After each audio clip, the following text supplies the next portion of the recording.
Si nous voulons commencer à l'heure, est-ce que les uns et les autres...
Est-ce que tout le monde peut rejoindre sa place, s'il vous plaît? Everybody can sit down, please.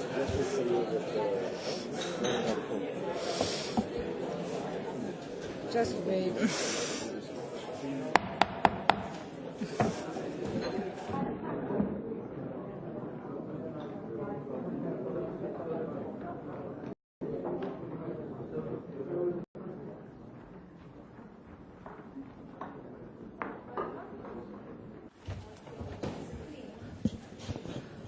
I'm sorry, I speak in French. It's better for me and for us.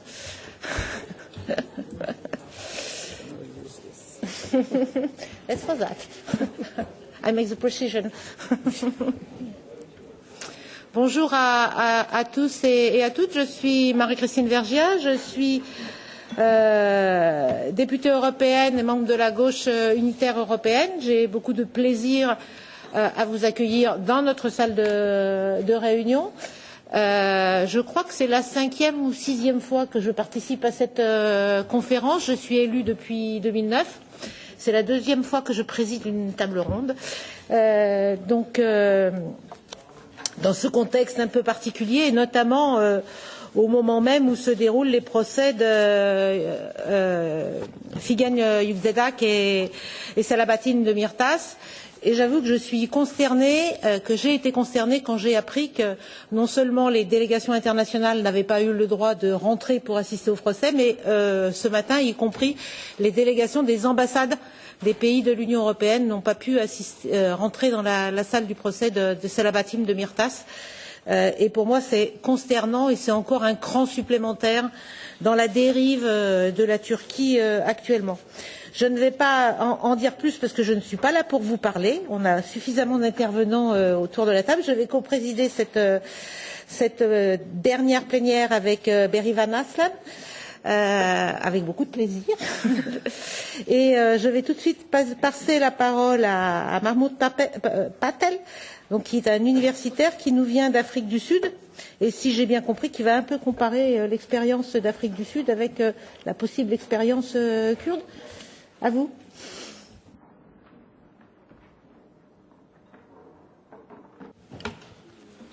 Thank you very much, Madam Chair.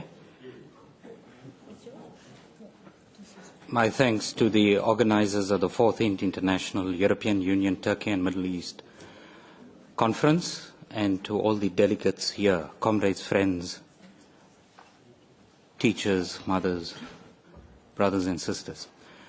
So the topic I've been tasked with is South Africa's experience and a peaceful solution, self-governance and coexistence. At the outset, I should state that South Africa's transition from a state with the most heinous legislation based on oppression to support a minority to the exclusion of the majority, with parliamentary sovereignty for over 4 decades after a period of colonialism starting after the first European settlers in 1652.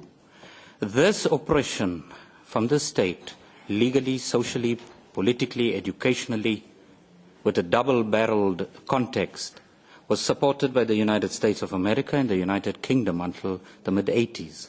The way in which we in South Africa mobilized international support was the key instrument by which we turned those perceptions in the United States and the United Kingdom, who at that time supported the apartheid forces fighting us in the liberation movement in the battles that took place in Cuba, with the Cuban soldiers supporting us, in Angola, and thereafter at Quito Cuanavale, where the most decisive defeat of the apartheid machinery took place. That then changed the course of history, and the military personnel decided to convince the politicians to speed up a negotiated settlement. What is important at the outset is, unlike the increasing amount of international solidarity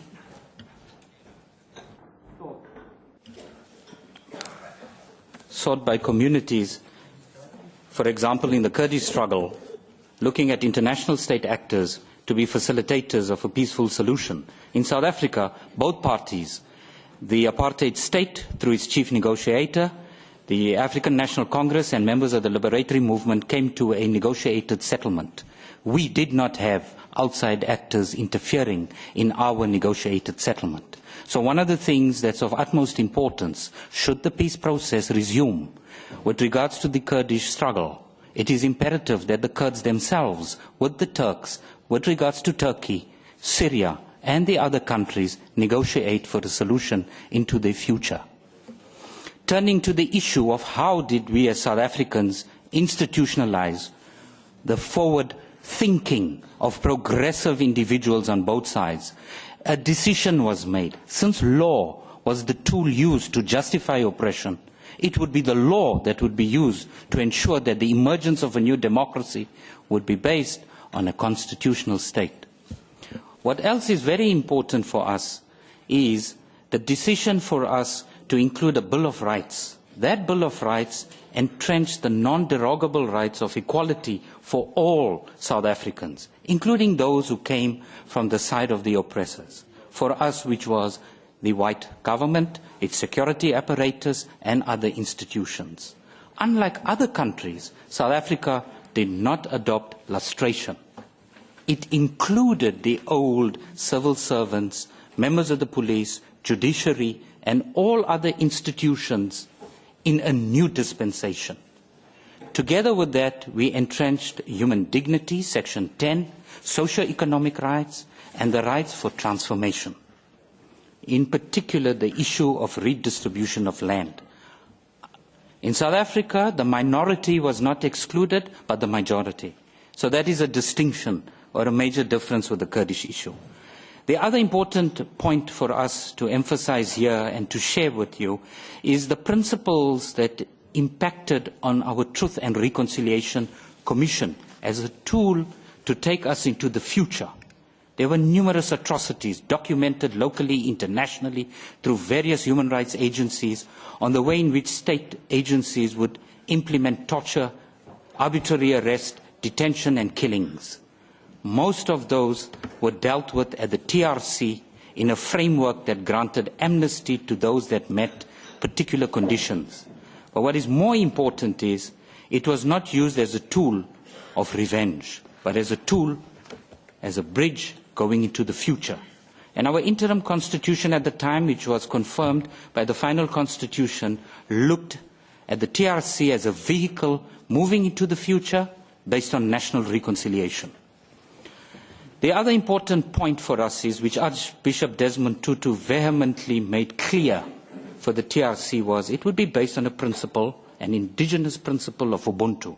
Ubuntu at its basis from isiZulu would be umuntu ungabantu angabantu. A person is a person through another, meaning giving the testament that the individual is not superseding the collective.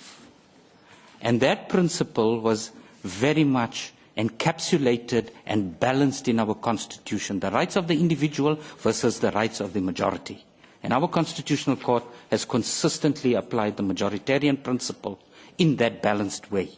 So that is the legal, which is very important in our context to understand clearly. It regulated every aspect of South African life. Thereafter, moving into the new democracy, it is very difficult to address South Africa's perspective towards the establishment of an independent Kurdish state or the right of self-determination in autonomous cantons or in a democratic confederal setup. What South Africa also doesn't support is changes in different countries and regimes with active involvement. We support peaceful structures that would facilitate a change based on dialogue, and that's been consistent in our foreign policy. However, what is of interest to the question of how can prime parties to the current intra-conflict in Iraq benefit from the vision and practices, most recently through the referendum, is the strengthening of national unity and national integration, which the Kurdish different regions do very well currently by bringing on board all the different ethnic groups, individuals from different religious groups, and that is very similar to what is entrenched in our constitution in section 15 that gives cultural and religious rights to all citizens in South Africa as well. The issue of language is very important for inclusion as well, but with that must also be the right to participate with strong economic positions for everybody. Now, how the structures work, how it would be in a democratic setup, it's very difficult to imagine and fathom, but based on our model, which fitted in with a global economies that are based in a capitalist system, this is how we had to operate. The other important thing for us is South Africa has expressed a clear desire to prevent all kinds of armed conflict post-94 and prefers to resort to peaceful regional interests based by the individuals in those regions as well. The right to self-determination and self-defense is also respected, and the right to self-determination of the Kurdish people is paramount as well. So long as there's aggression by the different imperial powers, the right to defend must be paramount. From a complementary perspective, it is important to realize that South Africa's global strategic outlook has taken a comprehensive and realistic approach as and when addressing difficult challenges in our region and our positions of international solidarity. Without discounting the importance of a flourished relationship, we have adopted a policy at our policy conference that would now have a firm international position on the Kurdish struggle. Next week, the 16th of December, is the time when our national conference takes place, and the African National Congress would look to ratify that policy adoption, as it does with all other conflict areas internationally in our context. What is of interest for us is a peaceful resolution with all the key role players and non-interference from the United States and other countries dictating what the outlook should be. I would like to conclude with a quotation from Nelson Mandela, where he said in his long walk to freedom, "The truth is that we are not yet free. We have merely achieved the freedom to be free, the right not to be oppressed. We have not taken the final step of our journey, but the first step on a longer and even more difficult road. For to be free is not merely to cast off one's chains, but to live in a way that respects and enhances the freedom of others. The true test of our devotion to freedom is just beginning.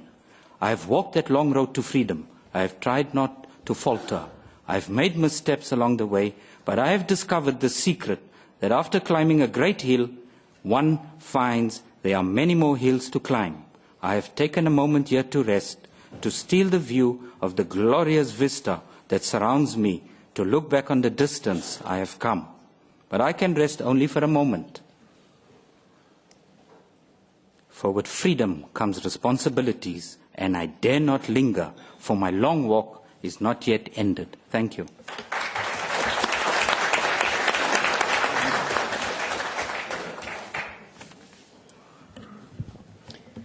Herzlichen Dank, Herr Patel. Ich würde auf Deutsch moderieren, weil nachdem wir schon vielsprachig sind, sollten wir das ausnützen. Unser nächster Redner ist Herr Jean Fermon. Wenn Sie danach dann Fragen haben, würden wir dann die Fragen insofern halten. Also ich habe jetzt jedem Redner ungefähr 10 Minuten gegeben. Es wäre gut, wenn sich die Redner und Rednerinnen sozusagen an die Zeit dann halten. Herr Fermon. I will certainly try to do that and stick to the 10 minutes. Ladies and gentlemen, I was asked by the organizers of this conference to comment briefly on a decision of the Brussels Appeal Court, which was given on 14th of September 2017, and which I think is an important decision for anybody who is involved in solidarity with the Kurdish people. One of the last questions during this morning's session is, what can we do to counter the listing and, I understand by extension, also the criminalization process, of which the listing is, of course, only one single step? Well, I think the Belgian court, in its decision, took a very little step towards countering the criminalization process. 40 individuals and 2 companies were prosecuted by the Belgian federal prosecutor as leaders or members of a terrorist organization for their alleged links with the Kurdish Workers' Party, PKK. So the accusations were leadership of a terrorist group or assistance of any kind to such a group. None of these defendants were involved in any way in any violent act. Actually, some of the defendants were the diplomatic representatives to the European Parliament of the Kurdish movement, leaders of the Kurdish National Congress, the representative of the PYD in Brussels, Kurds who were active in the Kurdish television, and also, apart from the 40 individuals, there were 2 companies, 2 broadcasting companies or 2 production houses linked to the Kurdish television and that are established in Belgium. I think maybe I should say one word on how this case developed. I'm told that I should speak slower. So okay. So actually one word on how this case came to life. The case already started, the investigation started in 2007. What actually happened at that time was the Turkish authorities were putting strong pressure on the Belgian government and on the Belgian authorities to close down all the Kurdish institutions in Brussels, and to organize prosecution against all those who are active as representatives of the Kurds in our country. The Belgian authorities at several occasions told the Turkish authorities, the Turkish embassy, that the materials provided looked more like a propaganda brochure than like a criminal file, and that on these grounds, on these bases, on the grounds of the materials provided by Turkey, it was impossible to organize prosecution in Belgium.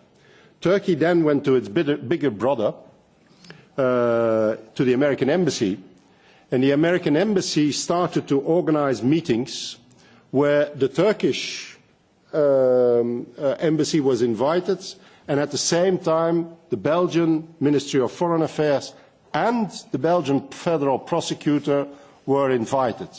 And the aim of the meetings was to put pressure on the Belgian authorities to act against PKK or alleged PKK representation in Brussels. The meetings went on for about 1 year and a half, until finally the federal prosecutor, the Belgian federal prosecutor, was invited to Turkey in, I think it was January 2007.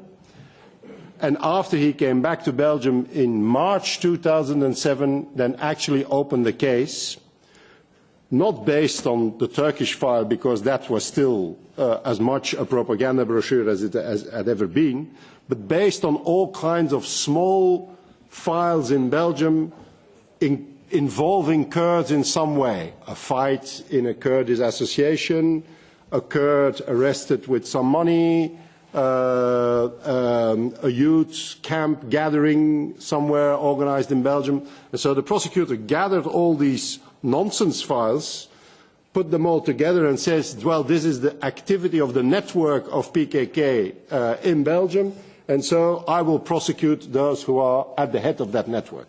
That's how this all started. And we know about all these meetings and about everything what happened there, for the very simple reason that all of it, all the cables about these meetings, with the report about these meetings, were published on WikiLeaks. And so we could read actually the history of the birth of this file on WikiLeaks. When the investigation was finished, under Belgian law, a court then has to decide whether this case has to go to a trial court, yes or no. And so it's a decision of a judge whether the case will continue. When we got to that point, we raised with the judge an argument which we took from Belgian law, but actually it's an argument that is also present in the European Framework Decision on Terrorism, and it's an argument that is, or it's a provision that you will also find, you can also find in all international treaties on terrorism, which says that forces that are involved in an armed conflict as defined under international law cannot be considered as terrorists, but should be considered as an armed force in a conflict and should be submitted to the laws of war, to international humanitarian law. So this provision provides for that anti-terrorism law should not apply to those forces. So we argued in the court that the conflict between PKK and HPG, of course, the Kurdish guerrilla, and the Turkish state is a non-international armed conflict as defined under international law.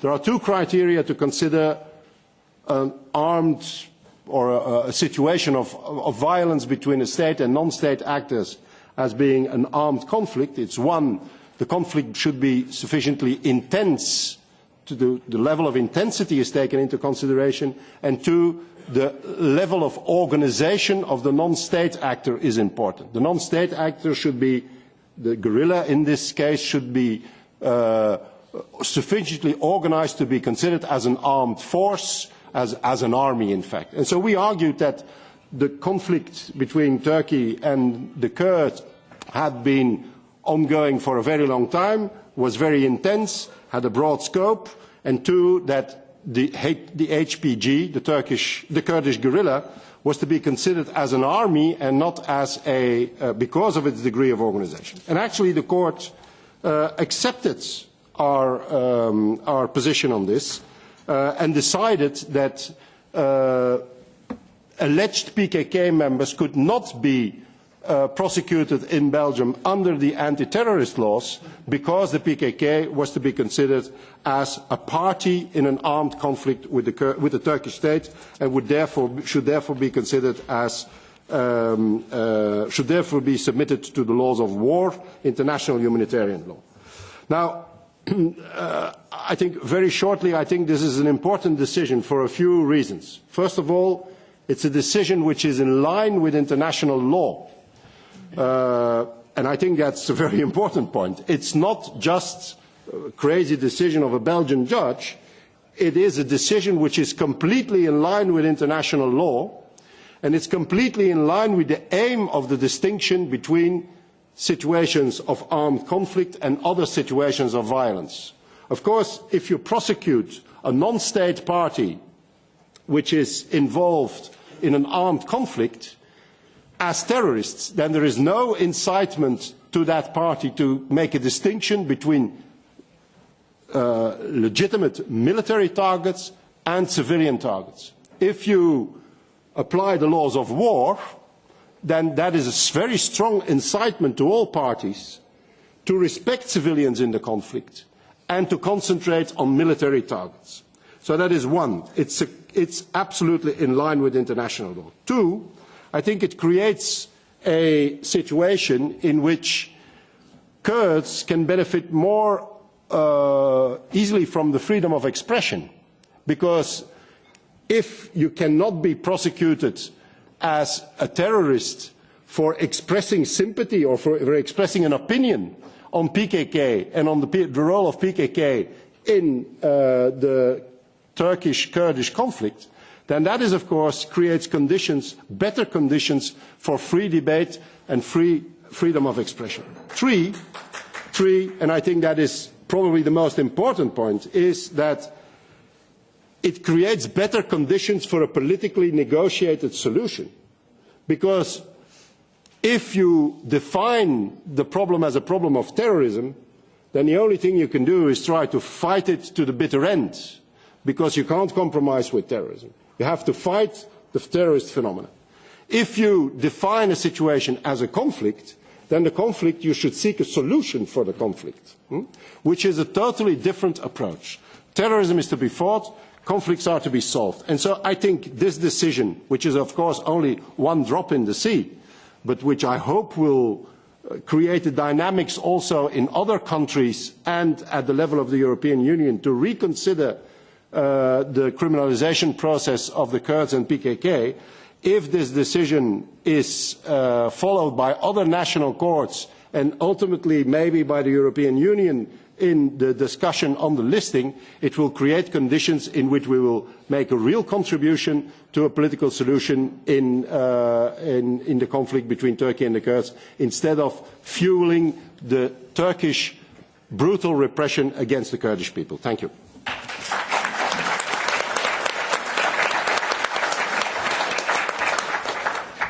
Merci beaucoup, Monsieur Fermon. Est-ce que je peux vous demander de couper votre micro, s'il vous plaît? Merci beaucoup. Je voulais juste vous signaler que nous allons essayer au Parlement européen, en nous appuyant sur la décision de la Cour d'appel belge, de relancer l'initiative que nous avions prise il y a quelques mois pour demander la sortie du PKK de la liste des organisations terroristes. C'est pour nous un point d'appui. Donc, merci de ce beau résultat. Je vais passer la parole à Sukran Sincar, avec beaucoup de plaisir, parce que j'ai beaucoup d'admiration pour le mouvement des femmes kurdes. Je trouve que souvent dans les combats féministes en Europe, on ne les connaît pas assez, et j'aime bien justement la façon dont le combat féministe est intimement lié au combat progressiste, et je lui donne la parole pour qu'elle nous parle de cela justement.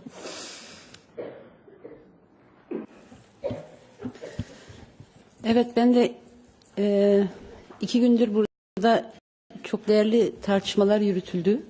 Çok büyük emekler verildi. Bu çalışmanın her aşamasında emeği geçen arkadaşları kutluyorum. Evet, demokratik konfederalizmi tartışınca demokratik konfederalizmin yerelden genele halkın kendi iradesiyle kendisinin ihtiyaçları doğrultusunda kuracağı örgütlenme araçlarıyla kendi yaşamını belirleme ve herhangi bir devlete bağlı olmadan ulus devletlerin toplumlar üzerinde yarattığı tahribatı görerek buna alternatif bir sistem hedefliyor.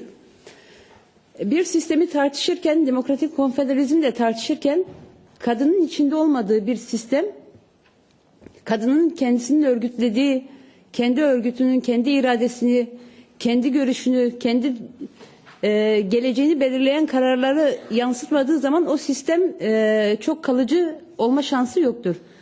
Dolayısıyla tarihten günümüze ele aldığımızda birçok devrim hareketleri, mücadeleler gelişti.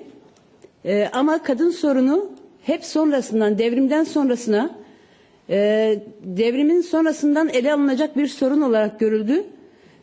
Sayın Öcalan'ın paradigmasının en temel farkı kadın sorununu, kadın özgürlüğünü devrimden sonrasına değil, devrimle birlikte aslında özgürlüğü getirecek temel dinamik alanlardan bir tanesi olduğunu belirtmesidir.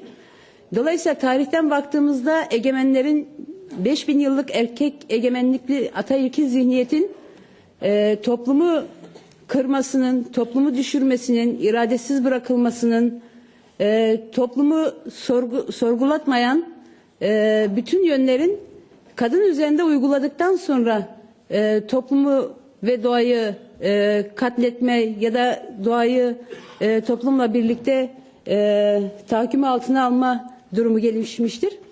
Dolayısıyla bu anlamda bu paradigmanın en temel özelliği ilk günden bugüne genel örgütlülükle birlikte aynı zamanda kadının özgün ve özerk örgütlüğü de gelişmiştir. Dolayısıyla özgün ve özerk örgütlenen kadının toplum içerisinde yaşadığı, devletin bir mikro modeli olan aile içerisindeki konumu, aile içerisindeki bastırılma, aile içerisinde yaşadığı şiddet, tümüyle aslında devletin topluma yansıyan biçimleridir. Çünkü devlet topluma şiddet uyguladıkça ailede erkek kadına uyguluyor. Kadının yaşadığı bütün şiddetler aslında ulus devletlerin, ataerkil zihniyetin politik, siyasi ve stratejik sonuçlarıdır. Bugün yaşadığımız her gün dünyanın her yerinde tacize, tecavüze uğrayan kadınların, katledilen kadınların bu zihniyetin ürünü olduklarını düşünüyorum. Ve dolayısıyla demokratik konfederalizm geliştiğinde paralelinde kadının demokratik konfederalizmi gelişerek teorik olarak hedeflediği halkların, inançların, renklerin özgürlüğüne ulaşabileceğine inanıyoruz.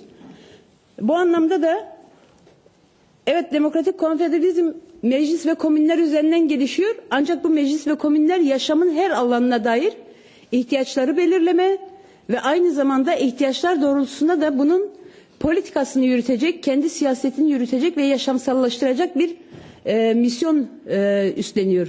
Sadece meclislerle de sınırlı kalmayacak, yaşamın her alanda farklı kurum tespiti yaparak ekolojistlerle, feministlerle, yine farklı meslek gruplarıyla meclislerini ve kurumlarını oluşturarak yerelde bulunan meclis ve komünler içerisinde yer alma gücünü gösterecek. Bu anlamda da kadın cephesinden de böyle bir ihtiyaç var. Kürt Kadın Hareketi elbette birçok zorluklar da yaşadı. Yani sonuç itibariyle ister Orta Doğu'da olsun, ister Avrupa'da olsun, sistemin adı ne olursa olsun kadına olan yaklaşımı kaba da olsa, inceltilmiş yönler de olsa aslında sonuçları hemen hemen aynıdır. Birbirinden farklı bir yaklaşımı göstermemektedir. Dolayısıyla bütün zorluklara rağmen feodalitenin ve egemenliğin, tahakkümün olduğu yerde kadının kendisinin örgütlüğü ve özgürlüğe olan duruşunu açığa çıkarması çok kolay olmamıştır.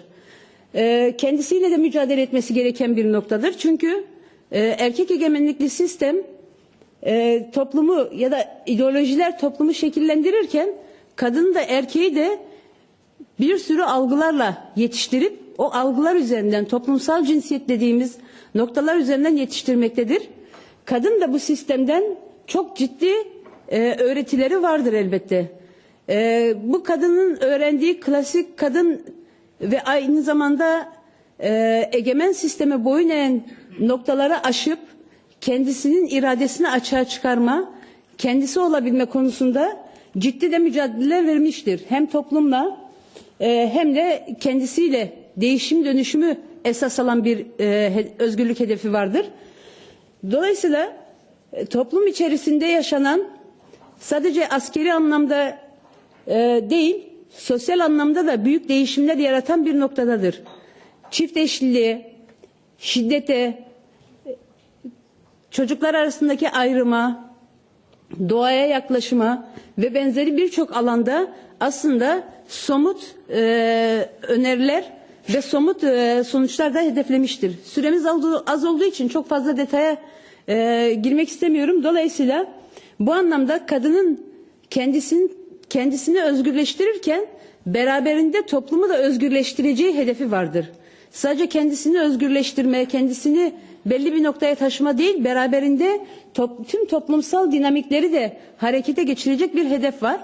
Ve dolayısıyla bu anlamda Kürt Kadın Hareketi'nin her anlamda hem toplumsal hem siyasal anlamda, ki siyasal anlamda hepinizin de bildiği gibi dünden beri birçok konuşmacı arkadaşların da değindiği gibi siyasal anlamda aslında öne çıkan gücün kadının siyasal anlamı çok daha iyi değerlendirmesi, siyasal anlamda kendisini ifade etmesi, siyasal anlamda yer almasıyla gelişen saldırılardır.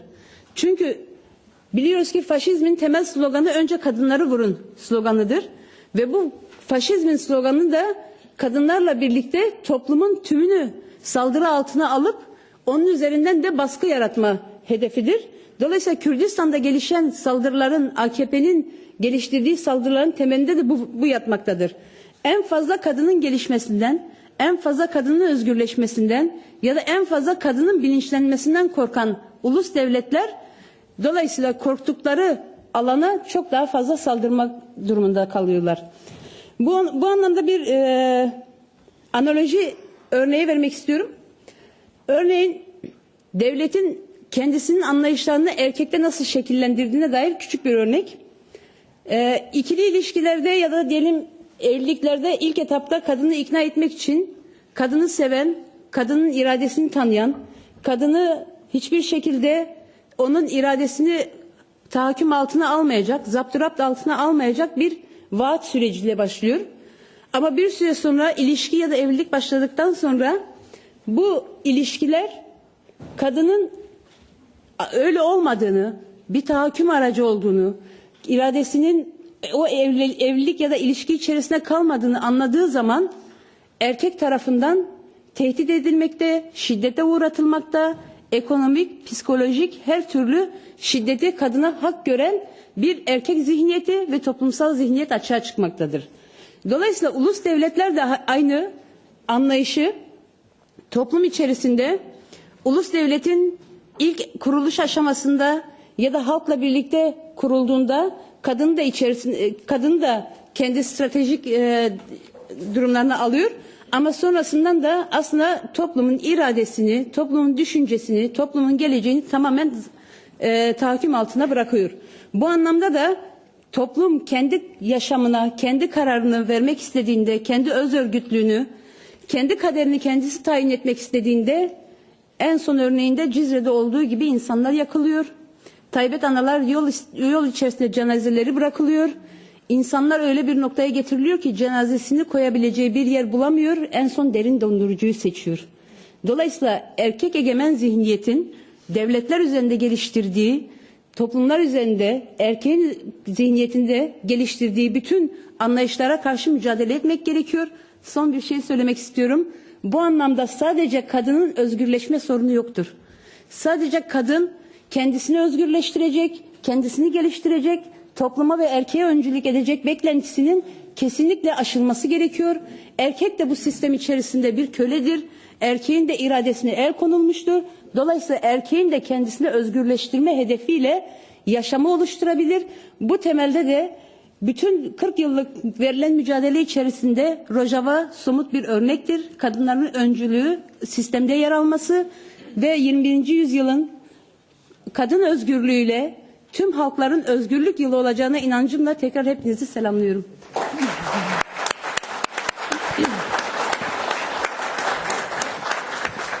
Evet, yaşasın kadın özgürlüğü diyoruz. Es lebe der Frauenwiderstand und auch die Frauensolidarität. Es ist gut zu wissen, dass wenn wir den Faschismus verhindern wollen, dass wir natürlich auch die Frauen stärken müssen vor Ort. Und wenn wir den Frieden implementieren wollen, dann müssen wir wieder die Frauen stärken, weil die Frauen sind die Architektinnen der Demokratie. Ohne die Frauen wird es nicht geben. Und wir haben das auch am Beispiel von Rojava gesehen.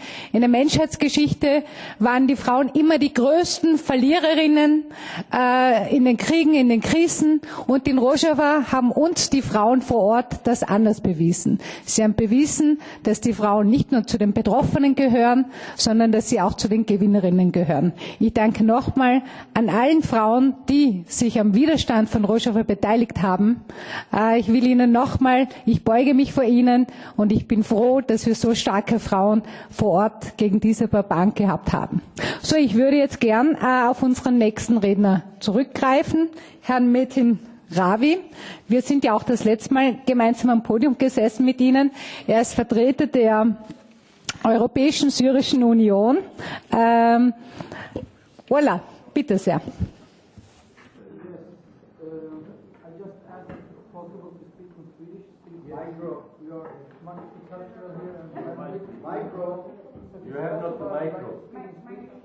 Oh, sorry. Svenska. Om det är möjligt så skulle jag jättegärna vilja... Ja, jag skulle jättegärna vilja prata i svenska om det är möjligt. Jag har även skickat in mitt tal på engelska. Och jag tror ni förstår, men ni får översättning. Ja, bra, då fungerar det. Först och främst vill vi givetvis tacka organisatörerna för det här tillfället att få närvara bland er. Den syrianska, syriska, kaldeiska, arameiska folkgruppen är ju tyvärr inte bemyndigad med makt ännu. Vi är väldigt maktlösa i vår egen situation. Vi är utspridda över stora delar av Mellanöstern, Irak, Syrien, Libanon, Turkiet, Iran. En ursprungsbefolkning som inte har flyttat dit utan som har varit där åtminstone 6-7 tusen år. Det främsta bidraget som min folkgrupp har kunnat bidra med, som vi brukar säga, är väl ofta civilisationens vagga, the cradle of civilization. Tyvärr så får inte vi ta del av den till den grad som idag finns, det som vi kallar för civilisation, med mänskliga rättigheter, med att få vara i sin egen tro, att vara i sin egen kultur, att få kunna uttala och prata och uttrycka sig i sitt eget språk, att kunna få behålla sitt kulturella arv. Utan vi har hela tiden blivit dominerade av andra. Och det har varit majoritetssamhället. Lite som första talaren sa också, när majoriteten bestämmer reglerna och sätter reglerna till sin fördel, då förtrycks ju minoriteten, även om systemet ses på något sätt kunna vara ett legitimt system. För det är väl ändå majoriteterna som ska vara lika mycket värda som minoriteterna.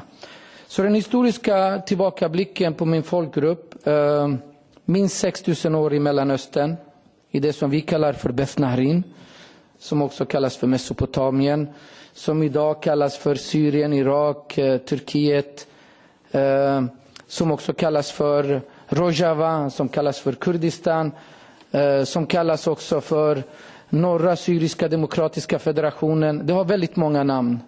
Och det visar på att det finns olika aktörer som försöker dra åt sitt håll. Och vi är givetvis legitimt. Men om vi någon gång ska lyckas överkomma dessa svårigheter, så måste vi förstå, lite som Nelson Mandela uttryckte det: när jag gick upp på mitt berg så såg jag att det fanns så många andra berg. Och vi ska alla tillsammans kunna klättra upp från bergen. Och det gör vi tyvärr inte i dagens situation, utan vissa ser vi är längst ner vid foten av berget, och varje steg man tar i försöket uppåt så trycks man ner av den som ligger där under och drar igen för att man inte ska få komma upp. Och det är ungefär vad vi känner idag. En maktlöshet som visar sig i Irak. Jag kan bara som exempel säga nu när vi tänker på MeToo-rörelsen. En syriansk kvinna i Bartelle blir antastad, våldtäktsförsök av en Hashd al-Sha'bi, Hanin Qaddos milis. Hon skriker, folk kommer till undsättning. Han flyr, hamnar i en butik som ägs av en Shabak, för en Shabak-milis, en Shia-milis som styrs av Iran direkt i Irak, som anses vara legitim. Det är också beundransvärt hur man kan få upp den ekvationen. Man kan inte göra någonting. Polis tillkallas, polisen blir slagen för att det kommer fler Hashd al-Sha'bi medlemmar. Och sen till slut så lyckas man få honom gripen, arresterad. Då sätts hela apparaturen på sin spets, där man angriper till och med domaren som ska döma i fallet att befria den här mannen. Han är ju trots allt en man. Och en parallell med MeToo-rörelsen och vad min syster sa längst bort, så blir det här en väldigt stor paradox. Heden som vi pratar om i Mellanöstern, inom citat, ska vara våra kvinnor, våra systrar, våra mödrar, våra mostrar, våra mammor. Om en man inte kan försvara sin heder, vad är den mannen då värd? Det är det tydliga budskapet man ger till den assyriska, syrianska, kaldeiska folkgruppen som män också. Till den grad att vi inte ens kan försvara vår heder. Vilket i grunden är ju fel. En syster, en mor, en mamma, en moster är inte min heder. Hon är min släkting. Precis som min bror och mina kusiner på manliga sidan är det. Och lika värda. Men det här är lite av det historiska. Och när man tittar också så blir det ju... Visst, freden har ju alltid funnits mellan de här olika folkgrupperna, religionerna i Mellanöstern. Judar, muslimer, jezider, kristna har ju alltid kunnat leva tillsammans. För om du pratar med var och en av religionerna så predikar de ju alltid, eller i de flesta fall, fred, samförstånd, älska varandra. Det är ju hardcore. Alltså det är det som är det fundamentala i dessa religioner. Men sen i praktiken så kommer de oppressiva, dominerande krafterna att ständigt vilja styra varandra. Där en majoritet ska dra åt sitt håll och en minoritet inte ska bekräftas. Och dagens minoritet i Mellanöstern, det känner vi alla till. Det är assyrier, syrianer, kaldeer som ursprungsbefolkning, även kallade aramer. Men det som skiljer dem också från majoritetsgruppen eller de andra grupperna är att de är kristna. Och idag så håller kristendomen faktiskt på att helt förintas i Mellanöstern. För 20 år sedan i Irak, 3 miljoner ungefär. I Irankriget mellan Irak och Iran så var det ungefär 10-20 000 assyriska kaldeiska män som fick gå som kanonmat. Alltid första linjen. Ungefär 1 miljon flydde. Sen kom Kuwaitkriget. Återigen kanonmat längst fram. 1,5 miljon till flydde. Och sen kom ju befrielsen av Irak. Demokratiseringen av Irak. Där det blev laglöshet. Ytterligare 1 miljon flydde. Och ekvationen blir enkel, knappt 400 000 kvar. Och idag när Daesh har kommit och när vi äntligen blir fria Daesh 1 år senare, så ska en kvinna kunna våldtas och mannen ska försvaras för att han är Hashd al-Sha'bi. För att han är muslim i det här fallet. Det gör inte mer rätt eller fel. För sådana här saker kan hända, att en kristen skulle försöka våldföra sig på en muslimsk kvinna. Men vad skulle hända i samhället då? Det första är blodutgjutelse. Klansystemen skulle hoppa in. Lagarna och allting skulle sättas åt sidan. Hämnd skulle utkrävas. Men här så försvarar man den som har begått brottet. Och det säger ganska mycket om vad som har hänt i det historiska perspektivet. Det går ju inte att glömma folkmordet 1914-15. Cirka 2 miljoner kristna mördas. Det går inte heller att förbise hur den kurdiska folkgruppen i olika länder har ständigt förtryckts och ständigt försökt göras om till någonting annat. Han är irakier i Irak, han är arab. Han är turk i Turkiet, han ska inte vara något annat. Han är dessutom sunni-muslim till majoritet. Så varför ska han säga kurd överhuvudtaget? Men man frågar inte vad de vill. För det ska någon annan bestämma. Och det är de där bergstopparna vi måste faktiskt gå upp och titta på varandra. Vad vill det kurdiska folket? Jo, mänskliga rättigheter, demokratiska rättigheter. Den strävan ska inte mörda dem. Den strävan ska vara legitim. Lite som här Fermon sa. Om alla politiska rörelser inom den kurdiska folkgruppen ska betecknas som terrorister. Pratar vi om HDP, också terrorister. Fast de har deltagit i legitima val. Varför tillåta dem i så fall få delta? Varför tillåta en terrorgrupp få delta? En intressant fråga. Det är enkelt. För är de terror så är det precis som du har sagt innan. Då behöver man aldrig sitta med dem i förhandling. Och knuffar du dem längst ut. Jag menar, det sista en gör som håller på att drunker drar med sig vem de kan. Och det där de kurdiska folkets rättigheter hamnar. Och det är otroligt att Turkiet fortfarande förnekar folkmord oavsett folkgrupp. Kristna, muslimer, om de är kurder eller någonting annat. Det jag skulle vilja nämna, det sista som ändå är viktigast. Vad händer i Syrien, i den demokratiska federationen av norra Syrien, som man kallar det på engelska? Jo, faktiskt en ny modell, ett nytt alternativ. Där folk uppe på sina bergstoppar kanske tittar på varandra och börjar prata. Det är kurder, det är araber, det är syrianer, assyrier som säger hej, jag har nått upp. Jag finns här. Kan vi sträcka hand? Svaret är tydligt ja. De har gjort det. Men vad säger omvärlden? Vi hade 2 vänner som skulle delta här idag. Vad säger civilisationens vagga? Modern civilisationsvagga. Europaparlamentet. Och den belgiska regeringen. Och den belgiska utrikesministern. Och inrikesministern. Tyvärr, ni får inget visum. En måste delta via Skype. Den andra har inte Skype-förbindelse. Hon kan inte ens göra sig hörd. Det är 2 personliga vänner till mig. För jag har varit i Syrien flera gånger och träffat dem. Den kamp de bedriver idag, det är den framtid som finns för hela Mellanöstern. Om vi vill att Mellanöstern inte ska exportera terrorister hit. För det är väl det Europa är rädd för. Den kamp där kvinnan är lika mycket värd. Där det finns ett regelverk, inte bara konstatera att kvinnor är förtryckta. Vad gör vi för att de inte ska bli förtryckta? Jo, co-presidential system. En man, en kvinna. Att kristna inte ska bli förtryckta. Ja, men absolut. Finns det kristna i den regionen, co-presidential system? En kvinnlig ledare som är kristen, en manlig muslim, arab eller kurd, fine.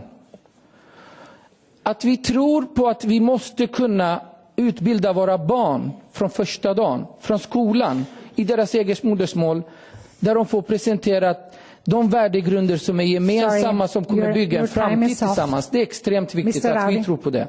Thank you very much. Tack.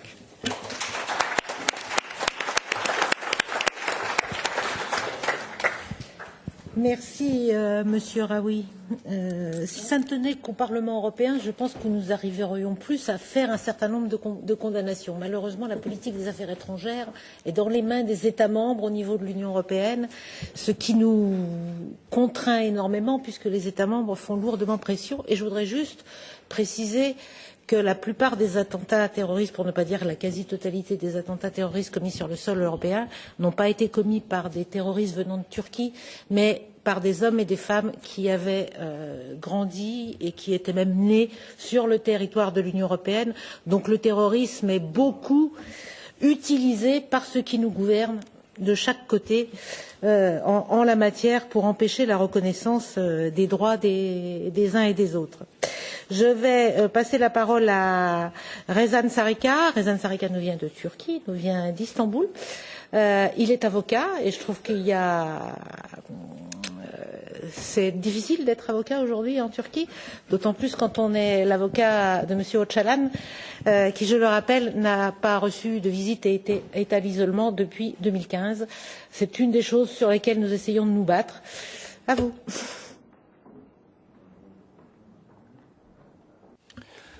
Teşekkür ederim. Herkese merhaba, hoş geldiniz. Aslında sadece Türkiye'de hukukçu olmak zor değil. Yani Avrupa hukuk sistemi içerisinde olan bir konsey üye devleti olarak aslında genel anlamda Avrupa hukuk sistemi içerisinde dahi hukukçu olmak zor. Hele ki konu Sayın Öcalan'sa ve Sayın Öcalan'ın avukatıysanız bu gerçekten çok zorlu bir süreçle karşı karşıya kalıyor. Biraz da ayrıntılı olarak bunu ifade etmek istiyorum. Aslında Orta Doğu'da barış, demokrasi ve istikrar dünden beri Sayın Öcalan bu konudaki düşünceleri ve bugünkü mevcut konumu yeterince açıklanmadan bir sonuca varmak mümkün değil. Dünden beri de ayrıntılı olarak aslında izah edilmeye çalışılıyor. İçinde bulunduğumuz dönem itibariyle 3. Dünya Savaşı'nın yaşandığı ama bunun diğer dünya savaşlarından farklı bir tarzda yürütüldüğü çokça söylenen bir husus. Kabul gören bir söylem aslında. Ve bu savaşın merkezi olarak yaşandığı yer Orta Doğu. Yine bunun çözüme kavuşacağı yerde coğrafyada Orta Doğu coğrafyası olduğu bir gerçek. Bu Orta Doğu'da 40 yıllık süreç içerisinde birçok politik denge değişmiş, sınırlar, rejimler, birçok iktidarlar ya yıkılmış ya da değişime uğramak zorunda kalmışlardır. Ancak politik veya stratejik hiçbir düşünce veya girişim uzun erimli olamadığı gibi Orta Doğu'da barışı ve demokrasi inşa etmekten ziyade oluşan kaosun ve krizin bir parçası olmaktan öteye de gidilememiştir. Hal böyle olmasına rağmen 40 yıllık Orta Doğu sürecinde Rojava deneyimi hariç denenmemiş ama değişmeyen tek gerçeklik de Sayın Öcalan'ın kendisi, direnişi, ortaya koyduğu mücadele ve çözüm önerileri olmuştur. Kendisi mevcut kapitalist moderniteye karşı demokratik çıkışı temsil eden mücadelesi gerek evrensel gerekse de bölgesel birçok soruna farklılıklar temelinde bir arada yaşamın iz düşümü olarak ifade etmiştir. Bu yönüyle onun fikirlerinin motivasyon kaynağı olduğu Rojava deneyimi ve mücadelesi farklı etnik, dini, kültürel ve başkaca toplumsal tabakaların bir arada özgürce yaşamasına örnek model durumundadır. Toplumsal yaşamı barış ve demokrasi zemininde ortak inşa etmenin yanı sıra karşıt güçlerin saldırılarına karşı da direnişi vücut bulduğu güncel bir örnektir. Ancak Sayın Öcalan'ın düşünceleri, bu düşüncelerin yaşam bulması ve toplumla buluşması,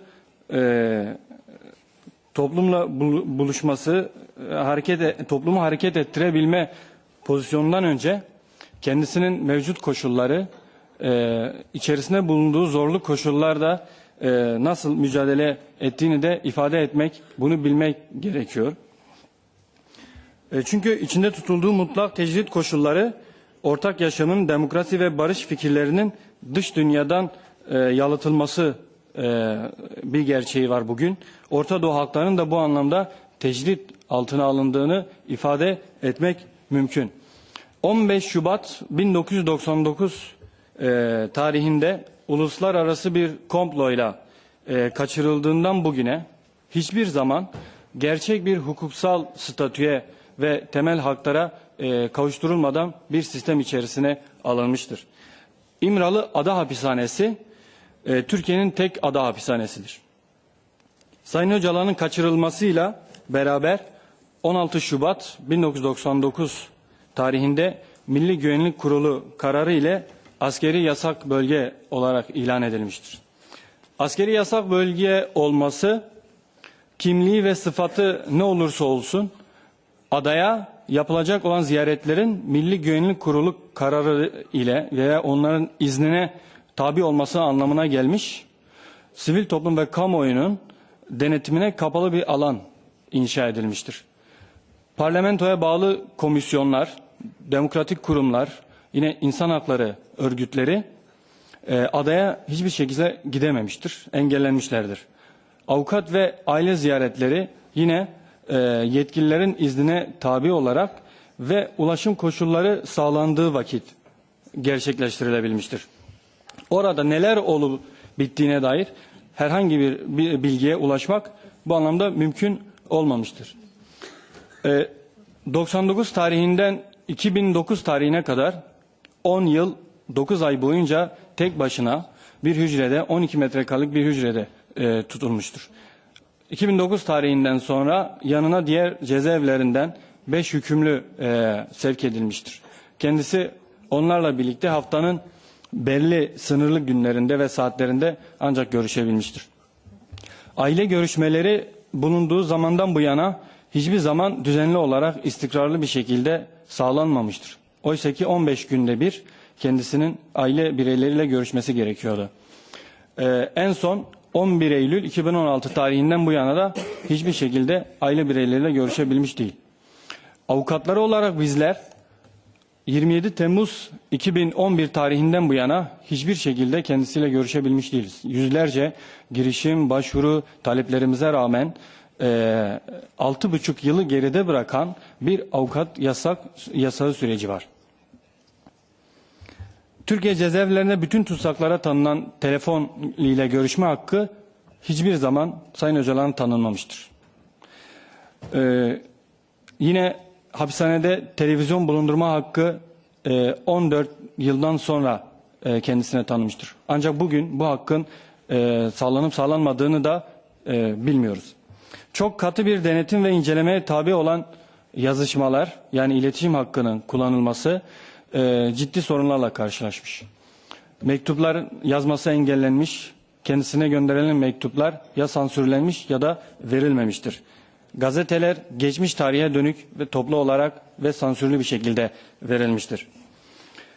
Böyle inşa edilen bir İmralı tecrit sistemi, aslında bir yalıtma, bir tecritle de tam olarak ifade etmek mümkün değil. Bir işkence sistemi olarak kendini sistematik bir hale getirmiş durumdadır. Şimdi burada Avrupa İnsan Hakları Mahkemesi, CPT ve Avrupa Bakanlar Komitesi'nin de birçok rolü olmuştur. Ancak her ne kadar AHİM ve CPT konu Sayın Öcalan ve Kürtler olunca kendi kuruluş değerlerine sahip çıkmıyor olsa da İmralı'da bulunan süreci bir işkence, kötü muamele olarak tanımlanmıştır. CPT de raporlarında bunu dile getirmiştir. Ancak bu ihlallerin ortadan kalkması için etkili bir yaptırım, bir girişim sürecine de maalesef girememişlerdir. Bugün CPT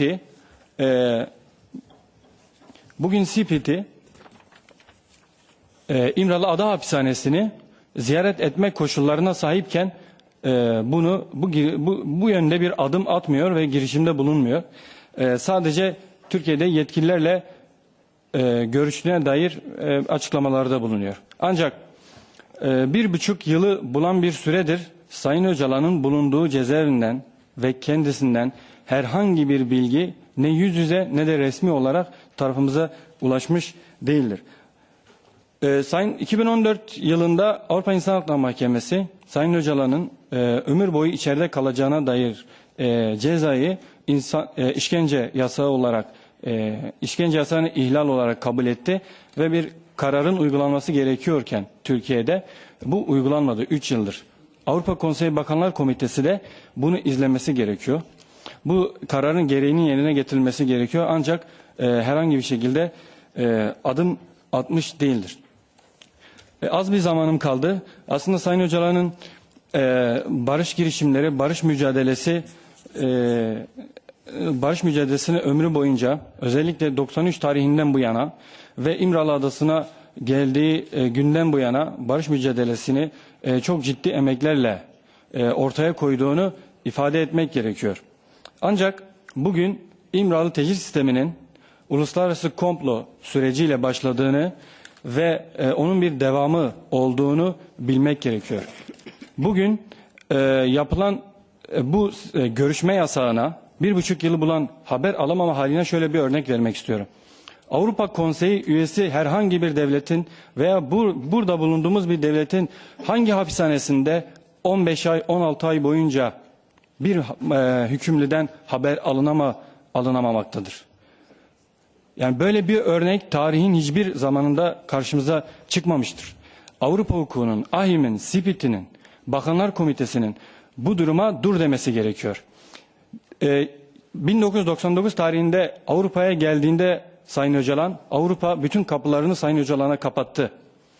Bugün geride 20 yıl bıraktık. O günden bu yana neyi değiştirebildik? Demokrasi adına, istikrar adına ve barış adına neyi değiştirebildik? Bugün de benzer koşullardayız. Tarih adına çok şey kaybedildi. Ancak bugün barış için, demokrasi için, Türkiye'nin demokratikleşmesi için, bölge devletlerinin demokrasiye dönüşümü için Sayın Öcalan üzerindeki tecritin bir an önce kalkması ve özgürlüğüne kavuşması için özgürlüğüne kavuşmasıyla birlikte çözüme kavuşmak adına mücadelesini yürütmesi için koşulların sağlanması gerektiğini belirtmek istiyorum.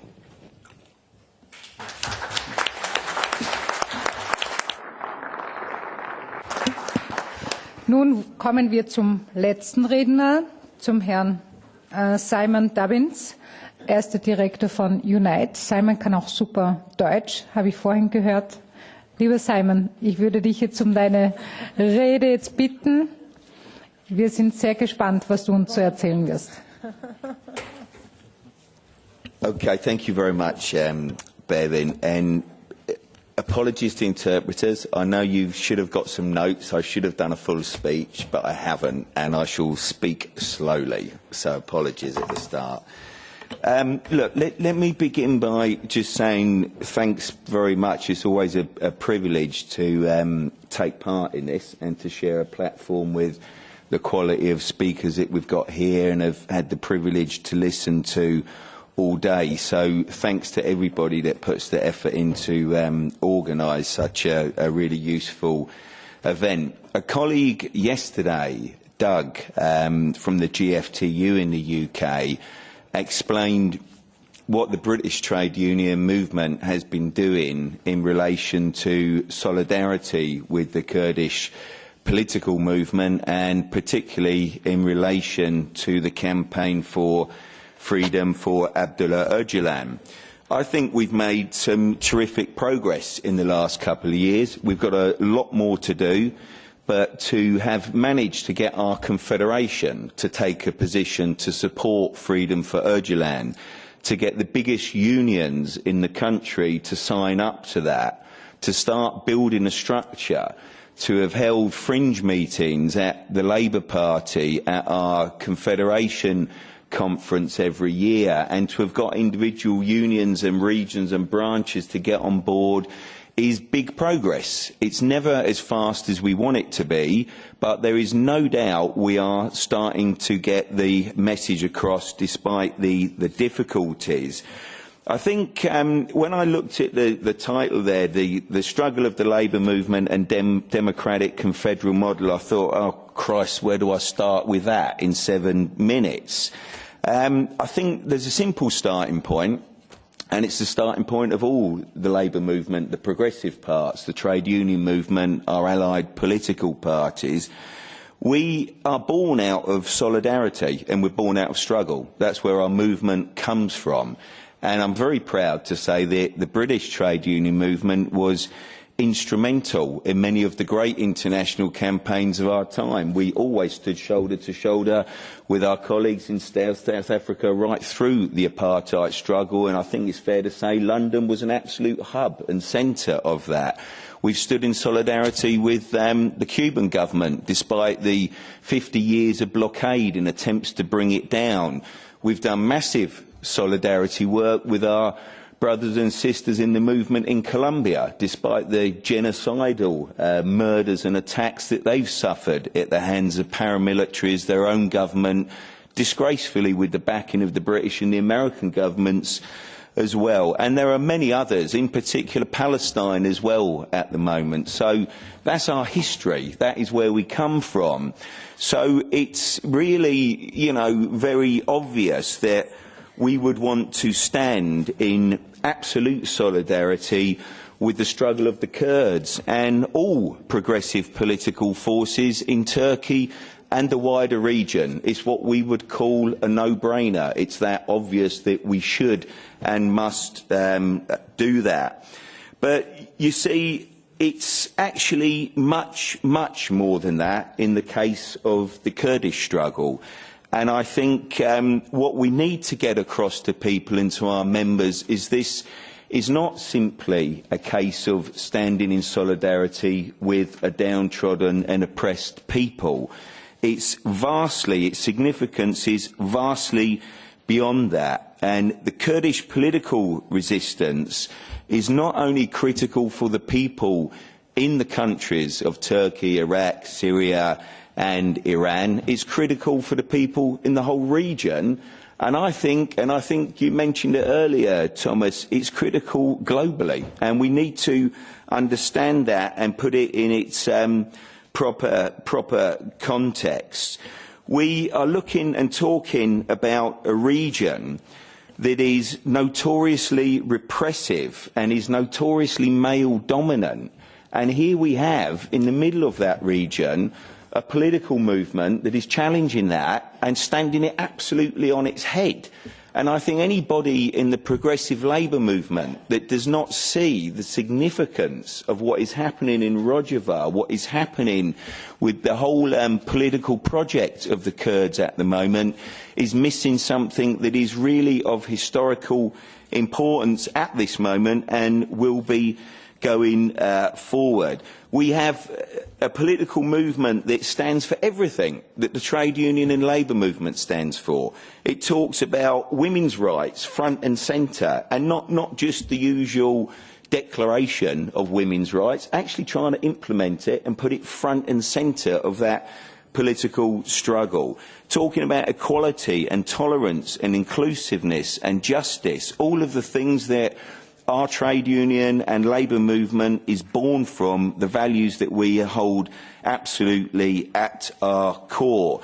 And again, as you said, Thomas, and I think more people need to see it in this context, the surge of nationalism that we've got going on right now, and I do see Brexit very much in those terms. It's a right-wing nationalist project at its heart. That is what's going on. We see it in Austria with the elections. We see it in Germany. We see the Trump phenomena.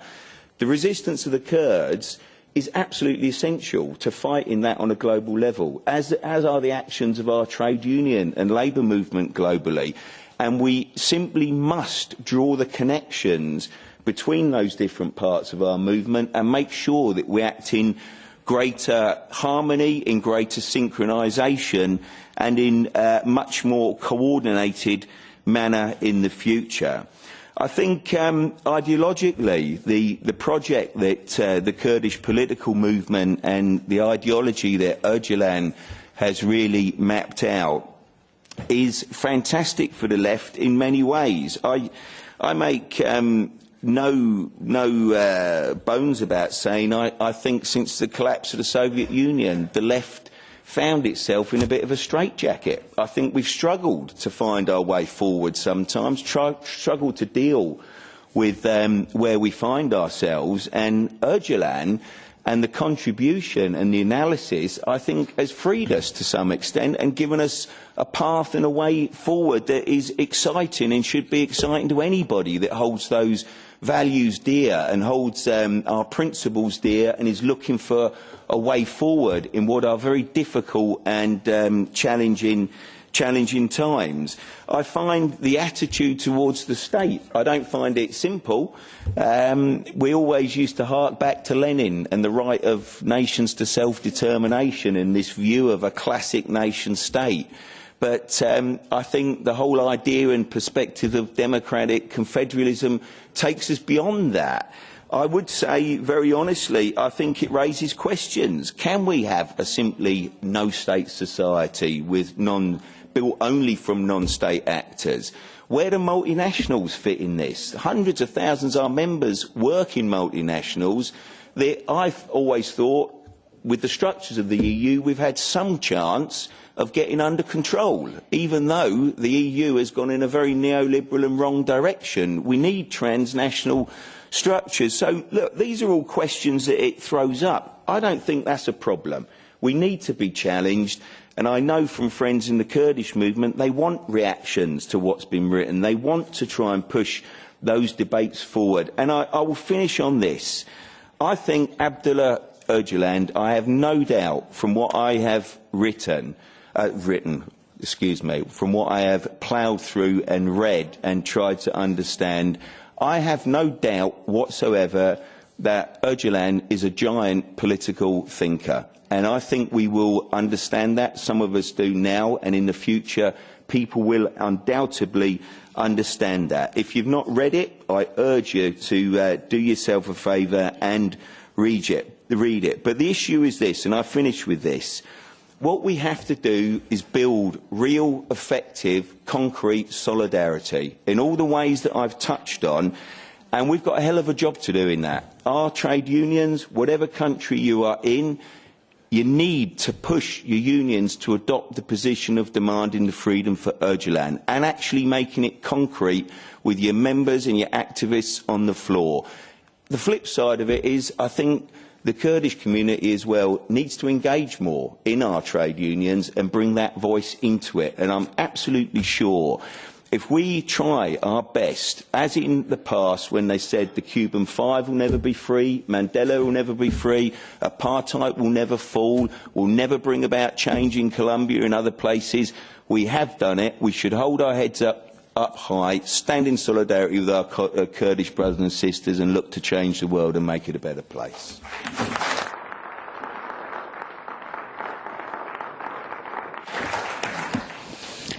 Also ihr seid wirklich eine hervorragende Gruppe, muss ich sagen. Ihr habt euch alles sozusagen an die Redezeiten gehalten und die Redezeit ist bei euch allen gleichmäßig verteilt. Wir sind sehr stolz auf euch. Nun möchten wir in die Fragerunde gehen. Bei der Fragerunde ist es für mich als Frauenpolitikerin natürlich sehr wichtig, dass wir auch ein bisschen gendern. Das bedeutet, ein Mann stellt die Frage und dann stellt wieder eine Frau eine Frage und dann stellt wieder ein Mann die Frage, um eben, wenn wir schon von Demokratie und Gleichheit sprechen, sollen wir auch das ausleben dürfen. Insofern freut es mich natürlich besonders, wenn sich auch heute sehr viele Frauen zu Wort anmelden. Danke an meine feministischen Kolleginnen, die hinten sich natürlich auch über diese Vorgangsweise sehr freuen.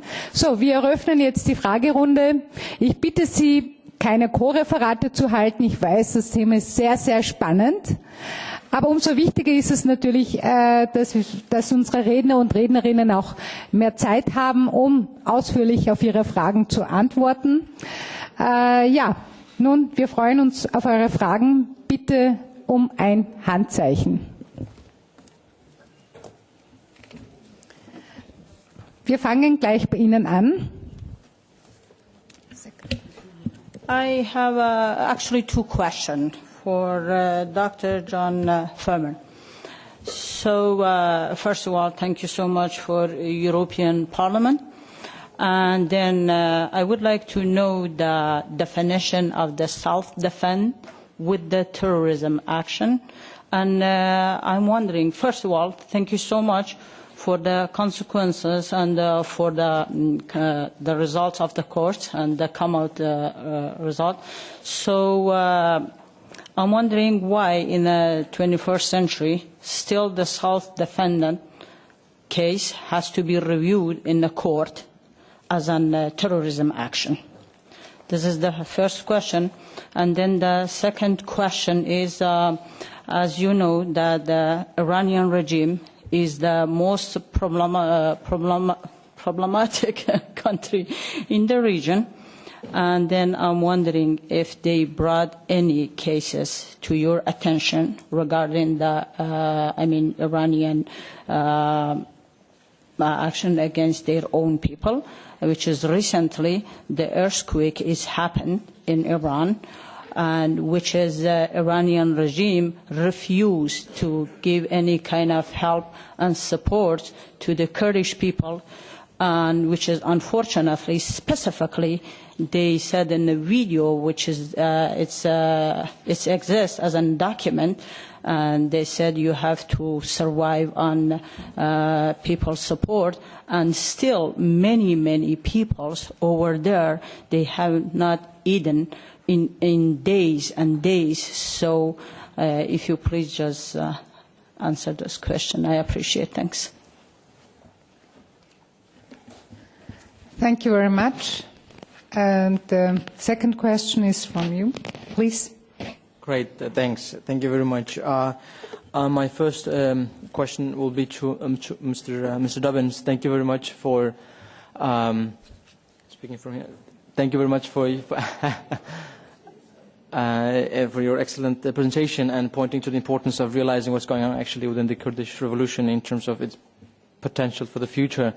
And also thank you for pointing the importance of getting around it internationally. So now we see that the Kurds across European borders, across the world, engage in relations with the organizations and other organizations in solidarity, political groups, groups in the left across Europe and the world. But how about in between those organizations? Of course, from the perspective of the trade union, one could ask whether or not similar engagements could be experienced from other European trade unions.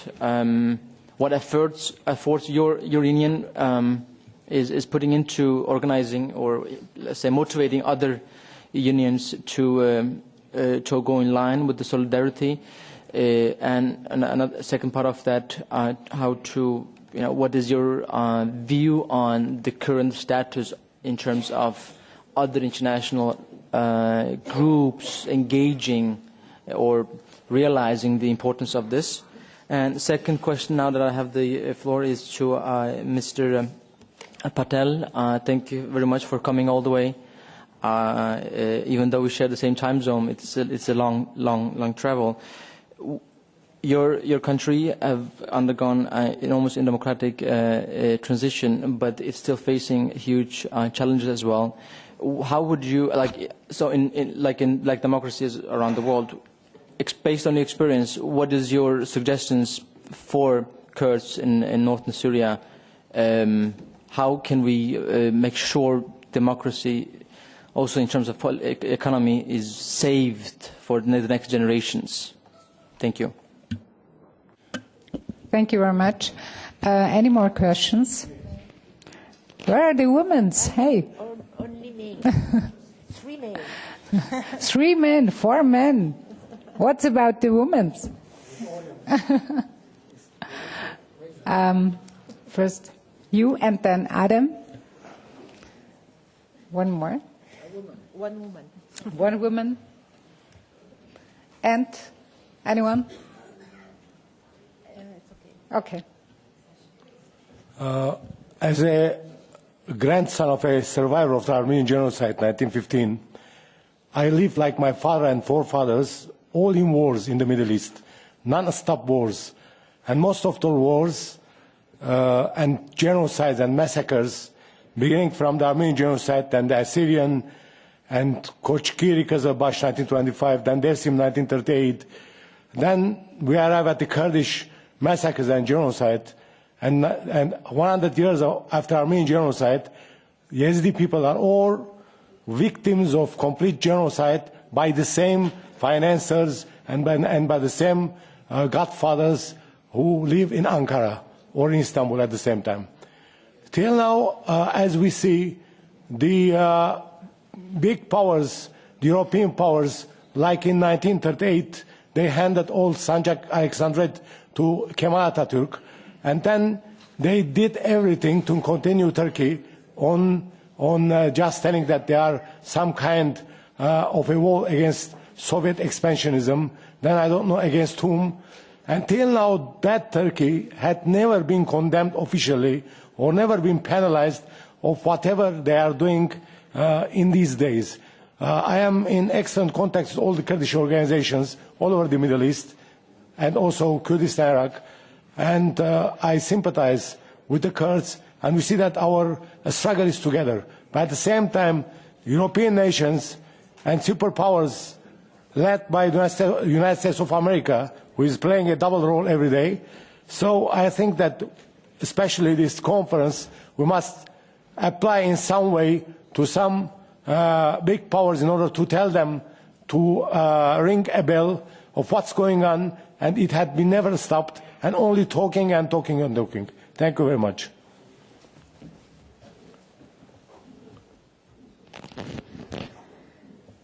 Thank you very much. We take the question of you, the lady in the...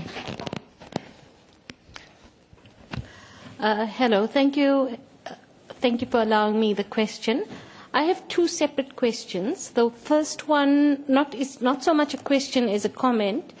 I think on the campaign started by Mr. Dubbins, I think that if it could be possible, if we could look at a coordinated international campaign, I think that it would be something that would translate well in South Africa, a campaign around the support for the release of Abdullah Öcalan, and also a broader campaign educating people on the Kurdish question in South Africa. So I was wondering if through organizations there could be some sharing of information on particular days. I think like this Human Rights Day is very soon for us, but in future, maybe next year or something, we can have a coordinated campaign on those international days. So the International Day of Women, the International Human Rights Day, if there could be coordinated campaigns. That would be my first comment. The other comment that I want to make or ask Mahmoud Patel, if he could talk really, I think he did mention it in his talk, but the question of restorative justice, I think the last speaker spoke there, and the question of the Yazidi question. And just to give people some views, you mentioned the TRC, which was the Truth and Reconciliation Commission in South Africa, and just a brief outline on how that process worked and a little bit of its strengths and weaknesses. Thank you very much. We close now the first question round, and then the speakers should answer, and then we continue with the second question round, okay? Please. I think there were two questions actually for me.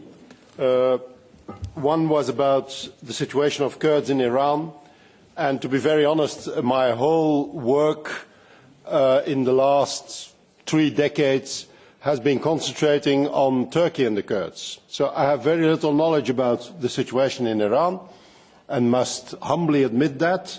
But on the other hand, I think, well, sometimes it's necessary in professional and paraprofessional work to focus on a specific issue in order to be able to go in depth and to understand in depth the situation. And so in my case, I focused on the situation of Kurds in Turkey, and so I unfortunately cannot answer more than that. Secondly, you asked, if I understand well your question, you asked why should this still be considered as a terrorist case? Now, I would like to say something to that. When I went to Turkey, when I started going to Turkey on trial observations in the 1990s, the beginning of the 1990s, at that time, Turkey had an anti-terrorist legislation which allowed and which is actually used to criminalize any form of dissent. For example, the head of the Bar Association of, one of the trial observations I did was for the head of the Bar Association of Diyarbakir, Fethi Gümüş, who was then prosecuted because he used the word Kurds in one of his speeches, and he was considered to be in violation of the anti-terrorist laws because he used the word Kurds. He referred to the Kurdish people in one of his speeches. At that time, there was in this House a lot of outrage about this Turkish anti-terrorism law. There was a lot of comments and a lot of motions against the anti-terrorist law in Turkey, criticizing its broad scope, criticizing the way it was used to criminalize people who just used freedom of expression, etc., etc. In the meanwhile, unfortunately, I would say that instead of having a positive influence on the situation in Turkey and changing the law in Turkey, things went the other way around. And we imported, to a large extent, not only the Turkish concept of terrorism into our own laws, and the European Parliament has a particular responsibility in that, because the decisions, the framework decisions of 2003 actually allowed that move. Secondly, we saw that a series of forces in Europe also started to use these anti-terrorist laws in order to criminalise and to silence Kurdish activists. The example of the case I cited in Belgium, it's unfortunately not the first case. We've had a previous case against the Kurdish television which failed. But this case is very clear. None of these people, as I told you, are involved in any kind of violence. They are only involved in speaking out on behalf of the Kurdish people, and that becomes then under these laws which were adopted on instigation of the European Union, of the framework decision of 2003. This becomes then propaganda for a terrorist organisation. So I think we have a very serious problem there, and the European institutions, the European Union, should really look at this question and see how its own policies and its own legislation has allowed this criminalisation process, and should actually take steps back and get back to international law. Because there are rules, of course, in international law. If you commit a war crime in an armed conflict, you can be prosecuted for that war crime. It's not a matter of impunity or anti-terrorist laws. There is an international framework which is much clearer, much better, and much more accurate than the anti-terrorist laws. The last thing I would like to say is, I would like to seize the opportunity, because the fight against criminalisation is not only a matter of defending Kurds against criminalisation. It's also showing on which side is the criminality. And somebody referred to the fact that Turkey has benefited from impunity for all the massacres, from the Armenian genocide, over all the other, and that is a reality. In order to try to get a little bit of balance there again, a few associations, the International Association of Democratic Lawyers, to which I belong, the European Lawyers for Democracy and Human Rights, MAVDAT, a Germany-based organisation of Kurdish jurists, and the Kurdish Institute of Brussels, organised on 15 and 16 March a tribunal of opinion, a session of the Permanent People's Tribunal in Paris, in order to speak about two different kinds of topics. One is war crimes committed by Turkey in 2015 up until now, after the breakdown of the peace talks. And the second pillar, or the second point of discussion during this tribunal of opinion, will be the crimes committed by Turkey, by the Turkish state or Turkish state agents against Kurds. For example, the assassination of the 3 women in Paris, which, as you know, the investigation showed that the Turkish state was directly involved in this. But there are a lot of similar acts, criminal acts committed by Turkish state agents. And so this tribunal of opinion, please note the date, on the 15th and 16th of March in Paris, where we will discuss these two specific points, not all human rights violations, because that would lead us too far, but these two specific points: war crimes in 2015 up until now, and criminal actions against Kurdish militants and Kurdish activists committed by the Turkish state. And so we hope that that will also contribute to show that the criminality is on the side of the state and not on the side of the Kurdish people. Thanks for being humble, Dr. Fermon, and thanks for putting the Kurdish issue in your consideration. Thanks again.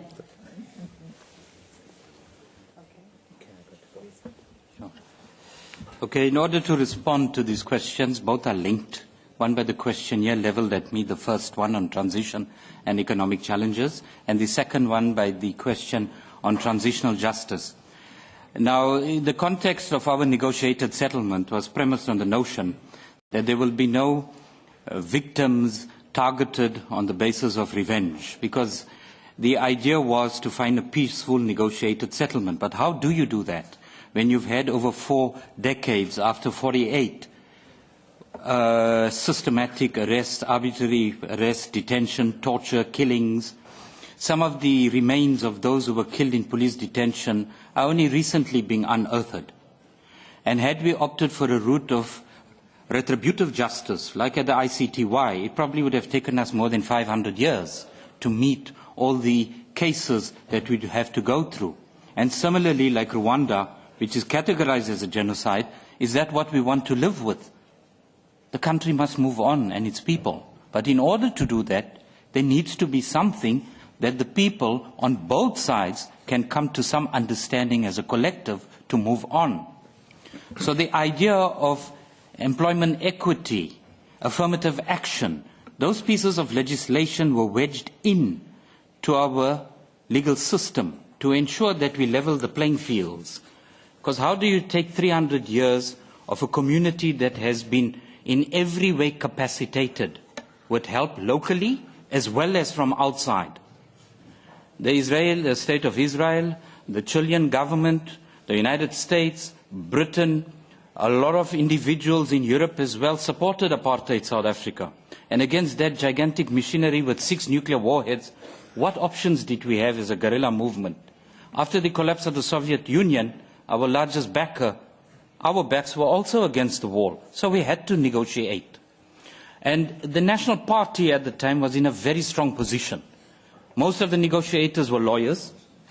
Most of them were very acutely aware of the implications of what had happened, because at the highest levels in government, at the State Civil Bureau, the Civil State Security Council, individuals like de Klerk presided over them. And there are documented minutes which George Bezos and many others at the TRC put in there in front of some of the worst perpetrators that declared openly what they had done. But linked to that is the notion of land and redistribution for resources. And that was the crux of your question. Obviously, with colonialism, our economy and our mines and our natural resources even predated the establishment of the National Party in 1948. And those institutions are still part and parcel of the new South Africa and part of the global economic system. Their regulations even far exceed the region. De Beers is delisted in England. The Diamond Kimberley process. Together with that, South Africa was bold enough to decommission its nuclear warheads. And that's a good example of how regions can disarm and work towards something that benefits everybody mutually. But the issue with South Africa is, during the negotiations, we could not go as far back as the 1913 Land Act. And that particular piece of legislation is the legacy we're living with today. And the willing seller and the willing buyer concept, which we have, should also be understood in that way, that it becomes very difficult to get a farmer who's amassed acres and acres of property suddenly just to give it up. So when must the state come in? Would there be land confiscation? Would it turn out like Zimbabwe? Definitely not, because we have a constitution in place, and that can be regulated. There's market-related compensation and so on and so forth.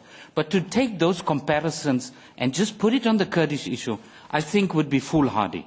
We're operating in a different ideological setting. What you are looking for is a new way. All you can do is take elements that we are experiencing difficulties to ensure that you don't have when you go into that future.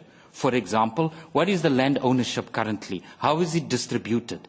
You must ensure during the negotiation phase that you negotiate hard enough so that you don't lock yourself into constitutional clauses that will keep you out for the next 5 decades. So that is from the economic point of view, right? The other issue is the transitional justice again. South Africa had to understand one thing.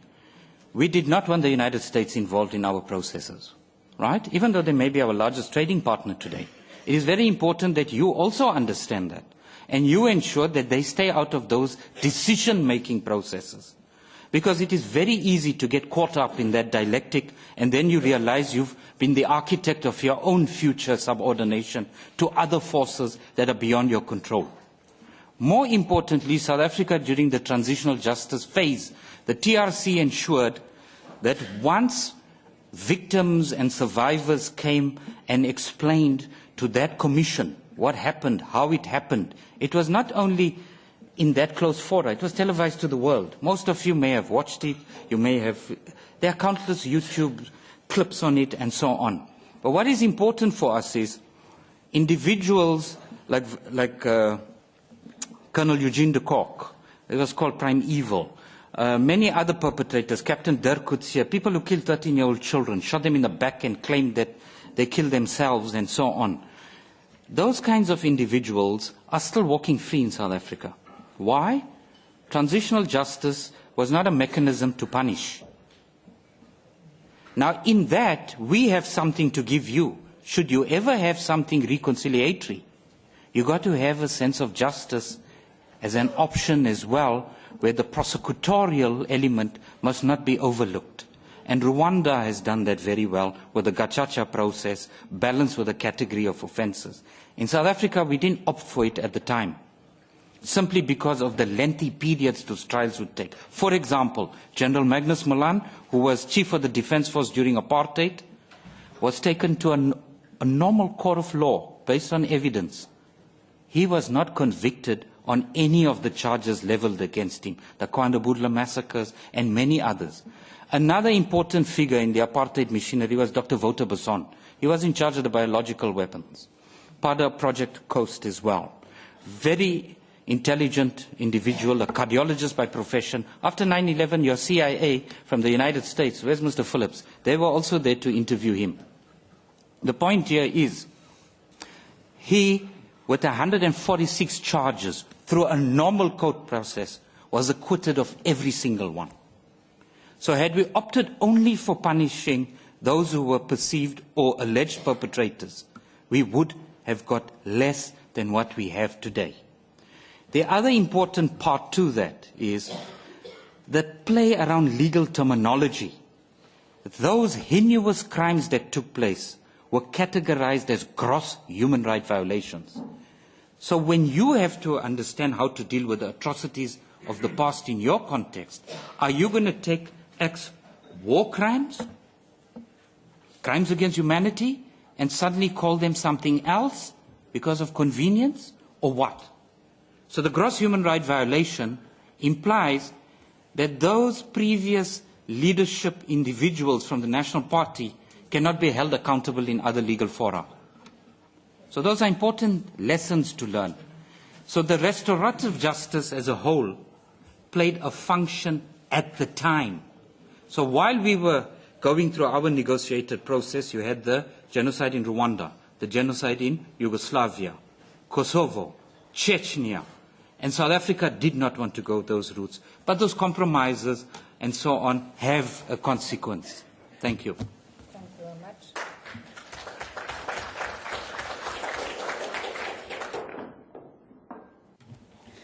Ben Türkiye'ye alarm verme noktasında iki noktada önemli olan düşüncemi belirtmek istiyorum. Şimdi Türkiye, evet şu anki durumda bütün konuşmacılar göçmenlerin durumuna değindi. Ama Türkiye'ye biz alarm verme yerine daha çok Avrupa'dan doğru ya da bazı ülkelerden doğru güç veren noktalarda bir sonuçlanan yaklaşımı görebiliyoruz. Çünkü diyelim ki göçmenler bugün herkesin en azından buradaki salonda bulunan herkesin hemfikir olduğu bir nokta var. DAEŞ'in en büyük destekçisi Türkiye'dir. Ve oraya olan saldırı yani hem katletme hedefiyle katledemediklerini göç ettirme, demografya değişimi, sınırlarda ya da sularda boğma bile bu politikanın bir parçası olarak algılanmalı. Onun dışında oradan kaçanlar Türkiye ve DAEŞ'in yaşattıklarından kaçan kişileri Türkiye'ye mahkum etme durumu, sözleşmesi aslında belki arka planda ekonomik ve benzeri gerekçeler olsa da göç etmek zorunda kalan kişileri kendi celladıyla, kendi katiliyle yaşatmak zorunda bırakmak da ayrıca aslında büyük bir paradokstur. Dolayısıyla oradaki göç edenler, o sistemde kalmak zorunda olanların kamplarda yaşadıkları durumlar, kampta küçük genç kadınların, küçük kızların zorla evlendirilmesi ve benzeri sorunlar aslında Türkiye'ye daha çok Türkiye bu desteği burada aldığı güçle de yapmaktadır. Çünkü o yasa çerçevesinde oradaki göçmenler hepsi Türkiye'nin ve TC'nin, AKP'nin insafına bırakılmış durumdadır. Dolayısıyla bunun takibi ve buna ilişkin kesinlikle bir müdahale, ülkelerin bu anlamda bir girişimde bulunması gerekiyor. İkincisi, yani Türkiye'ye ilişkin de güç verilen noktalardan biri de PKK yasağını tartışıyoruz. Listeden çıkarılması konusunda. Çünkü PKK yasağı aynı zamanda halk mücadelesine, halk direnişine, kimlik mücadelesine ve varlık mücadelesine destek verenlere bir yasaktı aslında. Yani PKK kendi mücadelesini kendi dostlarıyla bir şekilde verdi. Ancak şu an Almanya'nın başını çektiği, Almanya'da yasalara giren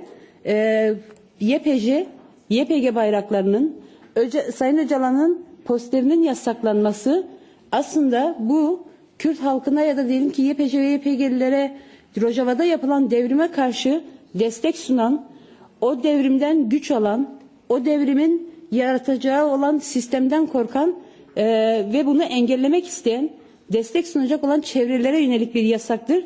Dolayısıyla bu anlamda her ülkenin, yani bu tip konferanslarda sonuçlanması gereken ya da sonuç alıcı olacak olan noktalardan da bunları daha çok deşifre etmek, bunların karşısında durmak ve diğer ülkelerin de bu yasaklara karşı daha somut lobi çalışması ve destek sunan çalışmalar yapılması gerektiğine inanıyorum. Ben de Türkiye'ye olan uyarılar ve aynı zamanda yani farkında olup olmayan ya da farklı projelere kurban edilen bazı getirisi ve götürüsü çok düşünülmeyen yasalar karşı durulması gerektiğini düşünüyorum.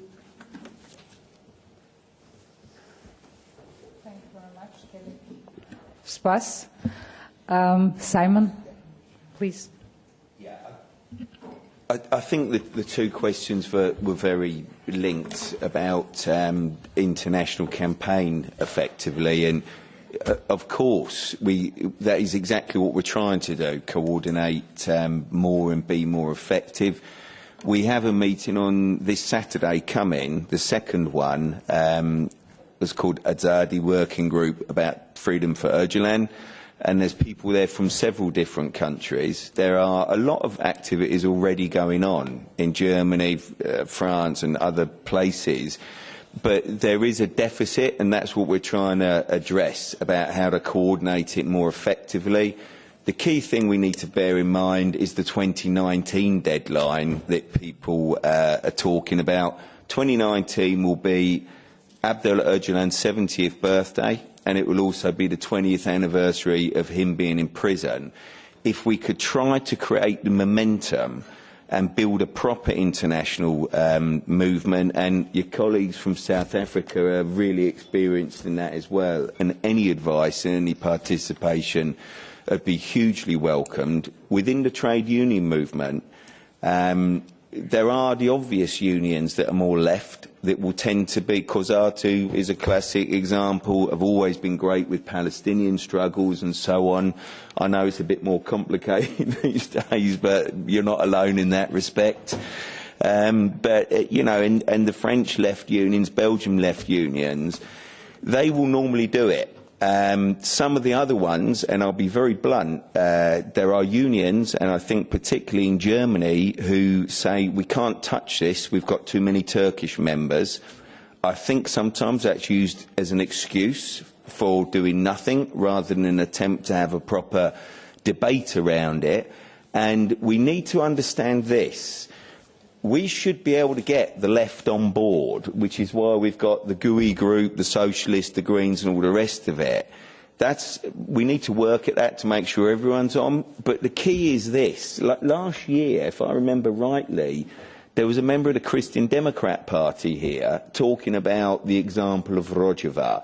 I'm not a Christian Democrat, I never will be, that's not my politics, but let's also be clear. If we start getting those sorts of people on board, then we are really changing something. And what we need to be clear about is it's not just about going to our comfort zone of getting all the left unions and the left parties on board. We need to start getting the mainstream on board. And although that's difficult, it is not impossible. And with Erdogan, one thing is clear. I don't think we're going to get our activists and members to sit down in reading study groups going through Erdogan's works and his 19 books. It's just not going to happen. What they will do, though, is they'll come to a meeting, and if they think somebody's been treated bloody well wrong and it's unjust and something needs to be done about it, they will get passionate about it. And I think we're already getting to that stage. Once you've got to that stage and their minds are open, there's lots of ways that we can build that. But I'd urge all of you, raise it in your unions, and if you hit a bit of a wall, don't be put off. Keep going back. People are often afraid of things they don't understand. When we did all our Palestine solidarity work, inevitably we started to be attacked as being anti-Semitic. It's taken quite a time to get the message across. Criticising the state of Israel is not an act of anti-Semitism. Standing up for the rights of Palestinians is not being anti-Semitic. Exactly the same way with the complications and the different facets of this struggle, we need to make people understand the basics of it. And at its root, it's pretty bloody simple. It's about discrimination, oppression and repression. If they understand that, I'm very confident they will get the confidence to start pushing it out further. Thank you, Simon. Du är nästa. I hope it will be in English. Snälla Metin. Okay, then I need to take it in English. Actually, there are some issues I would like to discuss. And I'm not totally agree with you that we need to have the leftists on board. No, we need to have the rights on board, because the balance must be there. The way we are working when it comes to Rojava or the North Federation, the Democratic Federation of Syria, Mr. Johannes de Jong was one of the speakers last year here. Some other influenced people from the right wing for the Christian democratic parties have been involved, and that is very, very important to not make it as a lefty movement only, unfortunately, because Europe today are ruled by the right-wing Christian, and this is not a political issue whether your ideology is here or here. It's a matter of values, democratic values, human rights. Mr. Öcalan needs to be free because he's a human. And he has been struggling for his people. And this, I think, we need to combine. Of course, the leftists are very important because they are already dedicated to this issue. So we need to get on board the more right wing. That was one of the comments I have. The second, what you mentioned when it comes to reconciliation, what should be done? I mean, the Syriacs know. Some of your ancestors, probably because some of our majority here are Kurds, have been involved in the genocide against my people. But do I need to point finger at you and tell you as killers? No. No, totally no. We need really reconciliation. And that is done very easy. By your leadership has done already. He admit what happened against your people. We are sorry. It was a genocide, and the Kurdish Agha system was involved, and Kurdish people was involved. They were used and sometimes benefit from it, did it voluntarily. But you today, the grandchildren of the Kurds at that time, and me, the grandchildren of the Syriacs at that time, should we kill each other or reconciliate? The question is very easy. We need to build the future on the positive of our historical experiences, because I know many Kurdish people who helped the Syriacs to survive. That's why I'm living. Because I would not be born. My ancestors would be killed otherwise, if there was no neighbors, Kurds, who helped us to survive. And even some Turks, yes. And we know that through evidence as well. The general post office manager did a great job. He could be executed any second if they ever found out that he was helping the Christian minorities. The last one, which I found very important, is I would like to say, Democratic Federation of Northern Syria, not Rojava. And specifically for one reason. Because if we would start to fight about Rojava or Beth Nahrin or Gozerto, we end up in a situation where we don't acknowledge our agreements. Because we agreed it is a federation out of different people, different ethnic groups, religious, cultural differences, and we're doing this for total of Syria. This is a part of it, a system that we really must implement. This is not the case only of Mr. Öcalan there. It is my case here. I'm not imprisoned. I'm not getting killed, but I'm working for the same issue. He has done a tremendous job. Nobody have done more than him. Yes, because he influences a lot of 10,000s of fighters who are ready to die for this cause because of his policy making, because he's a great thinker, yes.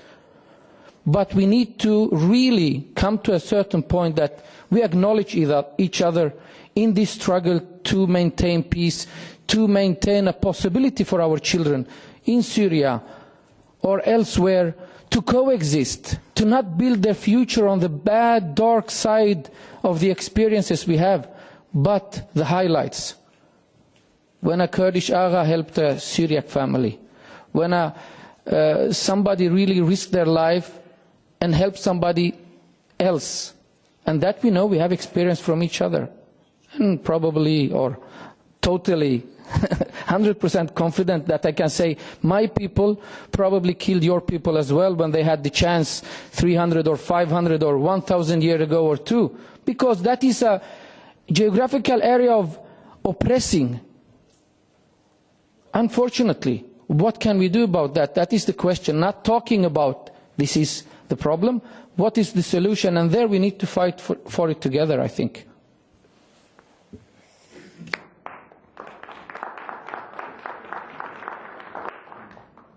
Merci beaucoup. Je vais prendre le deuxième tour de questions. J'ai 6 inscrits.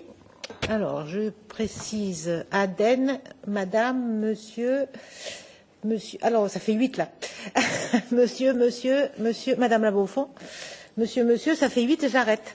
Parce que sinon, il n'aura pas de temps pour la tribune et il faut qu'à 17h30, nous ayons terminé. Donc, Aden. Tu supprimes? Madame, Frédéric? That's yours? No, my question was already answered. Thank you very much. Okay, Monsieur? Thank you all for the very interesting presentations.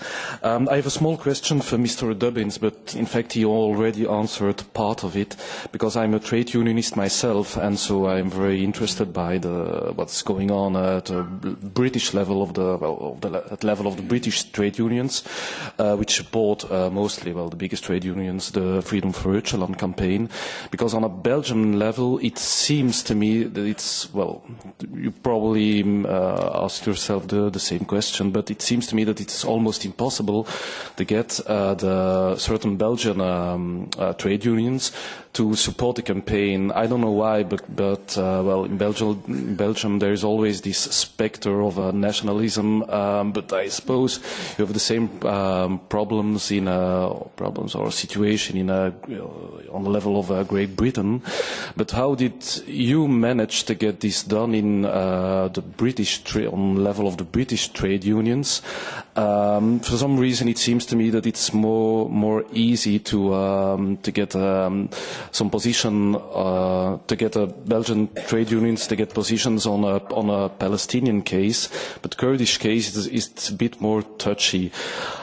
Is it, like you already mentioned, is it perhaps because they don't want, they're afraid to offend some Turkish members? Is it perhaps, it may be on a Belgian level, this spectre of nationalism? I don't know, how do you have some advice so that we could bring this topic on a Belgian trade union level? Do you see perhaps, because you are in touch with other like German trade unions, is it perhaps possible that the different trade unions get in touch on a national level with the Belgian trade unions, or even at a European trade union level? There is the European Union of Public Services, for instance. Are there perhaps other ways to get in touch with the national levels of the trade unions to get the topic done? Thank you. je crains que le spectre du nationalisme fasse tache d'huile en Europe en ce moment, et ça me sent assez mauvais. Monsieur là-bas, et après Madame. I was going to speak my mother tongue Kurdish, but because I'm going to ask my question directly to Simon, I'm going to prefer to speak directly in English. First of all, thank you very much, all of you, panelists and contributors, whatever you have done so far. Also, people who are here, like myself, for me, it's my duty to come here, but thank you to everyone be contributing here. The reason I'm going to ask Simon is, first of all, we do appreciate, the words are not enough for me, on behalf of KNK, I'm representing KNK in London, to say it, but there is one way, say in English, there is always room for improvement. Our expectations are this. We are end of this year now. As self-critic, we put in our agenda, we would like to see Mr. Öcalan free this year, but unfortunately we haven't done a self-critic. But also my question will be to you directly, by representing United, GMB, etc. What else are you going to do from today onward? Also, what else you are expecting from us, Kurdish organizations, institutions, as well as colleagues who are representing different unions? What you would suggest for us to do in short term, long term, and medium term? Thank you. Merci d'avoir été très bref, Madame. سپاس أجیزب کردی و آخفم. سپاس یا پانل همو کتکم پرسامش با هوال رزانه. خوازم بپرسم يعني چه دولت و حکومت أوروبا تخستن جبوكو تكليب سروكاتي را وردانين يعني أفروشا غيرو سروكاتي تدا ديجي ما في مروفايا كونكريت دويت شو وري بكرن سباس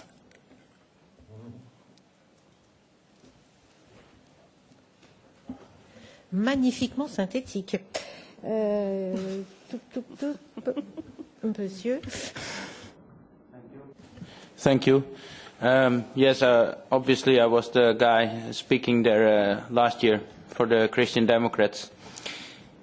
What is important, I think, to get the support on the center-right, I'm not talking about the far-right, of course. What is important to find support on the center-right conservative parties. In general, try to figure out where there is a cross-interest on their agenda and what you are doing in, especially, I think, the Federation of Northern Syria, but also the Kurdish case cause in Turkey. There are areas of cross-interest in sense of the topics or hot-button issues that attract the attention of parties, politicians, movements on the center-right.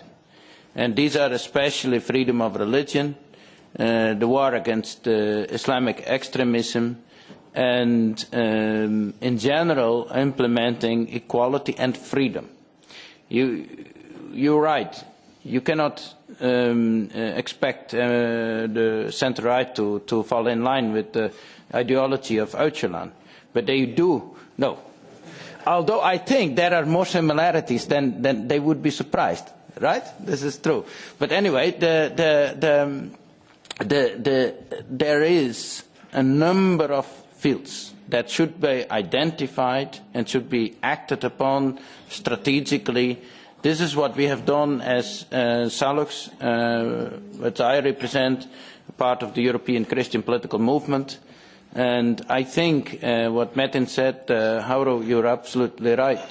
We're all human, and there we can find common ground, but also on the center-right, to find this cooperation, to highlight this cooperation between Syrian people and the equality of the Syrian people with the Kurdish people and the Arab people in the Federation of Northern Syria. This is really the thing that attracts the interest. And to close this, I had the honor last September to be in the Federation.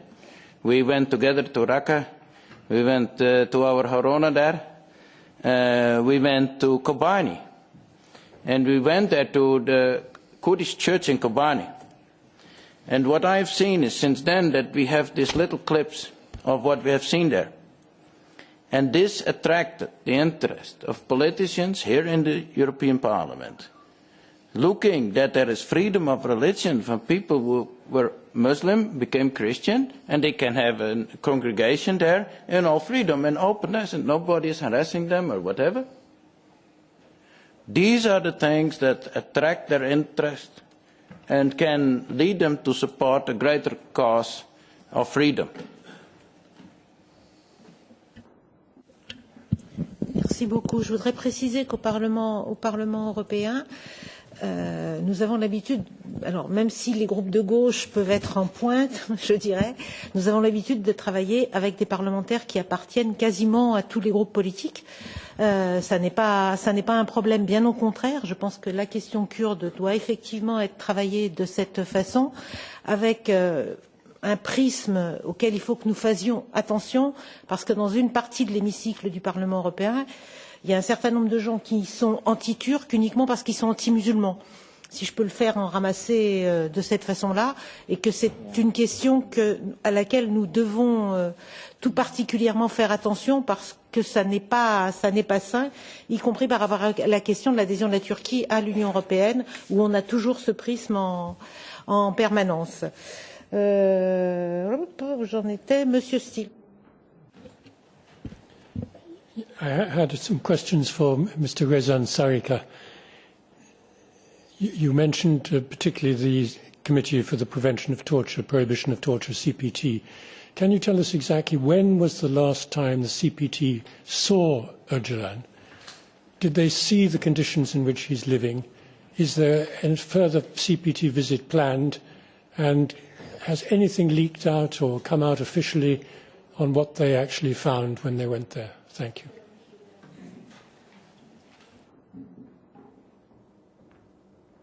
Madame?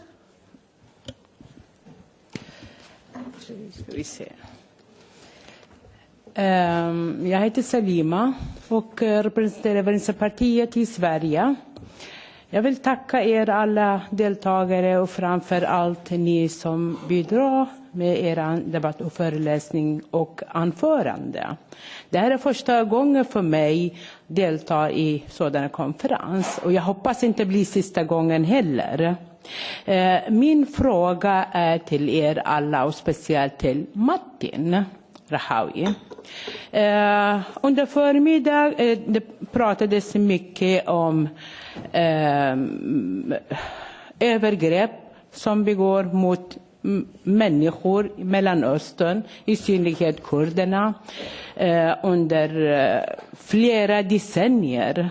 Och det sker fortfarande nu framför mitten av den moderna Europa. Vi pratar om genocide kurderna, ezide och så vidare. För några år sedan jag besökte Kurdistan, träffade en man. Han var blind. Han hade förlorat både händerna och förlorat en vän. Jag blev nyfiken och frågade honom vad är som har hänt. Varför är det blind och båda? Jo, jag trampade på en mina, sa han till mig. Och gissa den här minan, vad det stod på. Made in Germany. Och som svensk medborgare, som europé alltså, jag skämdes. Med våran vapen, det sker dagligen. Den här övergrepp, folkmord. Med våra vapen, som det sker de här massakerna. Då är det min fråga, vad kan vi göra här? Vi representerar världen över, det från USA, från Europa, från alla länder här. Vad kan vi göra? Hur kan vi sätta press på våra regering för att ska kunna stoppa vapen till de här länderna som är i krig? Tack för ordet.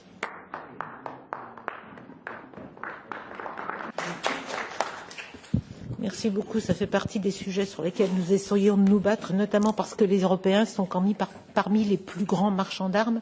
Et je n'ai pas grande fierté d'être française, puisque la France est en train de devenir le deuxième marchand d'armes du monde, ce qui me navre. Je n'ai frustré personne, j'ai donné la parole à tout le monde. Alors, monsieur, vous êtes le dernier. Il me semblait que j'avais oublié quelqu'un.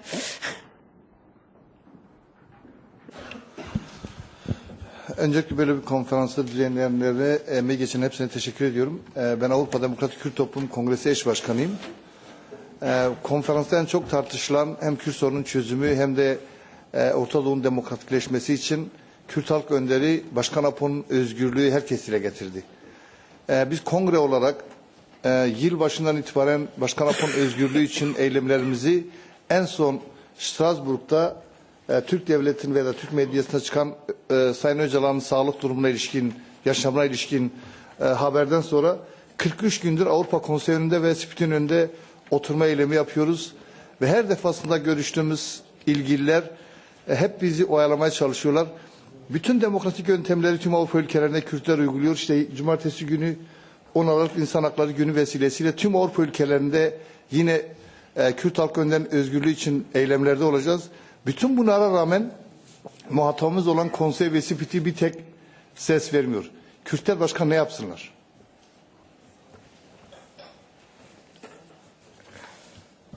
Merci beaucoup. Je redonne la parole à la tribune. Il reste 18 minutes. Je donne la parole à l'ensemble des intervenants. Ça leur fait 3 minutes chacun. Donc je vais commencer par dans l'ordre, selon moi, dans lequel vous avez été interprété. Simon en premier. Simon in first. Okay, I'll be really quick. Look, I think it's best with the colleague if we have a chat afterwards. I'll give you my card and I'll gladly explain what we've done and talk you through some of the, the ways to try and approach it. And yes, of course there's bilateral relations and of course there's the European structures and we are looking at and using them as much as we can. But let's have a chat in a lot more detail afterwards and work that one through.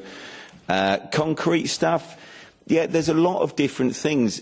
You know yourself, Akiv, Rome wasn't built in a day. I wish it would go a hell of a lot faster, but it takes time to build structures that are effective. But we have plans to have a full-time person in place. We are certainly working towards that, and I think we'll achieve it.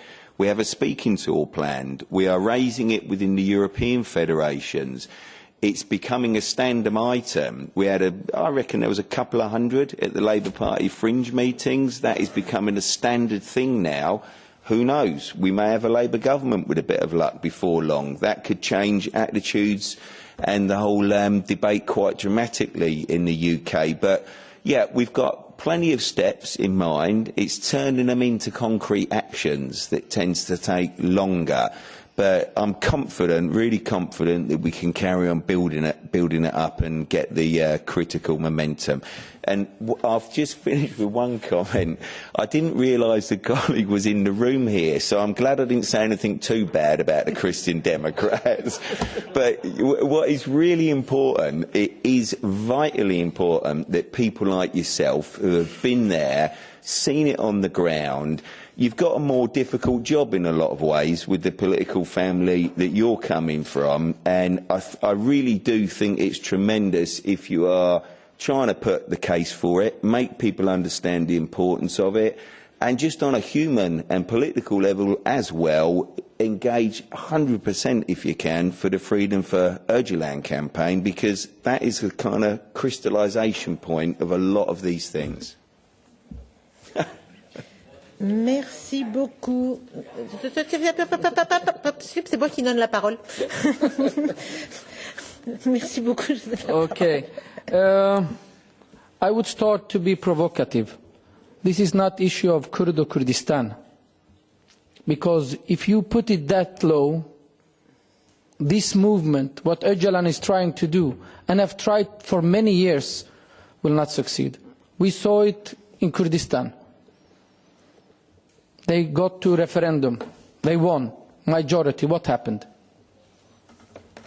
This is a matter where it's much bigger. Of course, Mr. Öcalan is Kurd. Of course, he's talking about his people. But he's talking about a new way of thinking where you don't need to be pushed in a political tabella, left, right, and ideology and this. It's a matter of values. You have them on the right, you have them on the left. Today, I mean, Me Too movement. Who can here stand up and say, I don't care if a woman is going to be assaulted, I don't accept it. Right wing, left, what? Nobody. It's common values. No one can accept that. Not even the really right wings, because nobody would support them. It's about bigger cause, and I think it will be the way Mr. Öcalan thinks, and I have not read anything from him, you know. But I sense him in my heart and in my mind. He's wanting something bigger. It's not about the Kurds only. It's about the Syriacs as well. It's about the Arabs as well. It's about the all other minority. This issue is not what Turkey say. Kurdish issue. Kurdi has much more issues. At least like 35 or whatever.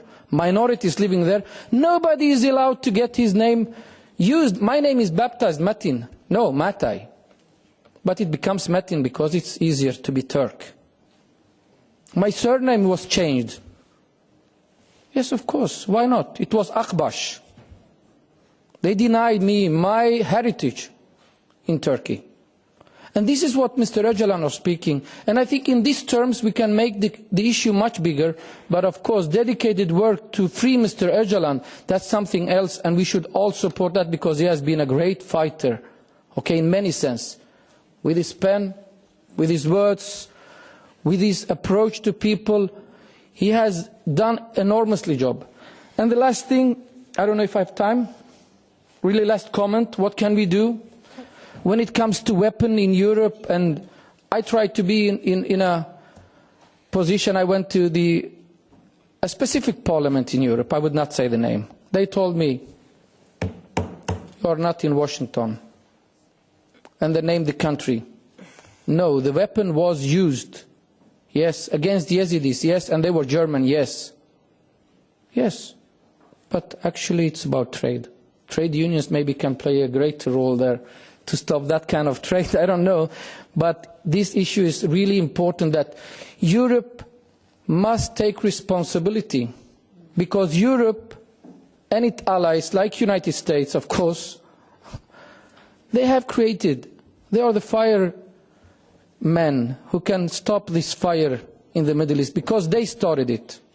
And this responsibility we can and we must, as Europeans say it, I'm European, yes.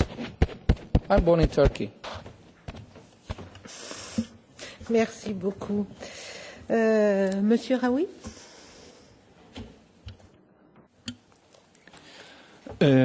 Evet. Bir soru, Avrupa'daki devletlerden hani ne istememiz lazım, üye devletlerden ne istememiz lazım ki Sayın Öcalan'la irtibata geçebilelim. Yani öncelikle şununla ilgisi var. Yani uluslararası komplodan sonra inşa edilen İmralı sisteminde bir ayağı da Avrupa hukukudur. Bunu öncelikle bilmek gerekiyor. Yani Avrupa'nın Orta Doğu'daki çözüme, yani Avrupa ulus devlet hegemonyasının Orta Doğu'daki soruna artık oradan elini çekmesi ve bu hegemonyanın oraya taşırmasından bir kere vazgeçmesi gerekiyor. Sorunu Orta Doğu'da bir çözüm iradesiyle gerçek sorunun sebebiyle bir çözüme ulaşmak mümkün değil. Öncelikle bu kapitalist hegemonik sistemin çözüm olacağı iddiasından vazgeçmek gerekiyor. Bölgenin özgürlüğüne uygun çözüm önerileri ve başta Sayın Öcalan'ın demokratik modernite çözümüne engel olmaktan ziyade destek olması çabası içerisine girmesi gerekiyor. Bu temelde Avrupa hukukunun ve hukuksal açıdan bakılan bir kavram var. Tehlikeli kişi kavramı. Sayın Öcalan'a artık bu kavram izafe edilemez. Bu şekilde tanımlanamaz. Avrupa'nın bundan vazgeçmesi gerekiyor. Dünden beri ifade ediyoruz. Sayın Öcalan gerçek anlamda tüm halkların demokrasi için, barışı için, Orta Doğu'da çözüm için, Kürt sorunun temelde çözülmesi için ömrünü barışa adamış, bunun mücadelesini veren bir kişidir, bir siyasi liderdir. Ve en zor şartlarda bu mücadelesini yürütüyor. Bugün çok zor koşullarda, İmralı'da hiçbir şekilde bu duruşundan, direnişinden vazgeçmeyen bir konumda nasıl tehlikeli kişi olabilir? En son haber alınan görüşme 11 Eylül 2016. O günden bu yana resmi veya gayri resmi, doğrudan yüzde veya dolaylı hiçbir bilgi dışarıya, topluma, yaşama ulaştırılmış değil. O görüşmede dahi nasıl bir rejim içerisine gireceği sokulduğunu 20 yıldır pratik olarak yaşıyor. O görüşmede dahi söylediği tek şey barış. Barış için olduğu noktada hala durduğunu, dolayısıyla devletin muhatap olmaya başlaması gerektiğini, devletin çözüm modellerini ortaya koyması gerektiğini, bu konuda mücadelesini yeniden başlaması gerektiğini deklare etmiş oluyor. Yani kendi duruşunu bu kadar zor savaş koşullarına rağmen barış olarak ifade eden bir insan tehlikeli olamaz. Avrupa'nın da bu kavramdan, bu anlamda vazgeçmesi gerekiyor. CPT konusunda soru şöyle, şimdi CPT işkenceyi önleme komitesi. Bir işkence Avrupa Konseyi üye devletlerin bulunduğu alanlarda bir işkence varsa, özellikle hapishanelerde, karakollarda bunu engellemek için girişimlerde bulunması lazım. 99 tarihinden bu yana 7 defa İmralı'yı ziyaret etti. Birçok şekilde raporlarını, önerilerini, tavsiyelerini sundu. Ancak Türkiye bunların hiçbirini yerine getirmiyor. Son dönemde CPT'de pasif bir pratik içerisine girmiş durumda. Yani İmralı'daki tecrit işkence sistemini ortadan kalkması için yapabileceklerini yapmıyor. Yani 28-29 Nisan 2016 tarihinde İmralı'yı en son ziyaret etti. Bu ziyaretin raporu yayınlanmadı. Türkiye izin vermedi. Bitiriyorum bir cümle. Ancak Ağustos 2016 ve Mayıs 2017 tarihinde Türkiye'yi ziyaret etti. O haberlere rağmen, Sayın Hocaların yaşamıyla ilgili haberlere rağmen, yaşanan kaosa rağmen Türkiye'de bulunması durumunda sadece karakolları ziyaret etti ve o kadar talebimize, raporlarımıza rağmen İmralı'yı ziyaret etmedi. Si je peux ajouter quelque chose à cette réponse, pour avoir participé à des rencontres avec le CPT, la réponse officielle du CPT, c'est de dire qu'il ne peut pas aller dans quelque lieu que ce soit sans l'autorisation du gouvernement turc, en l'occurrence. Monsieur Patel?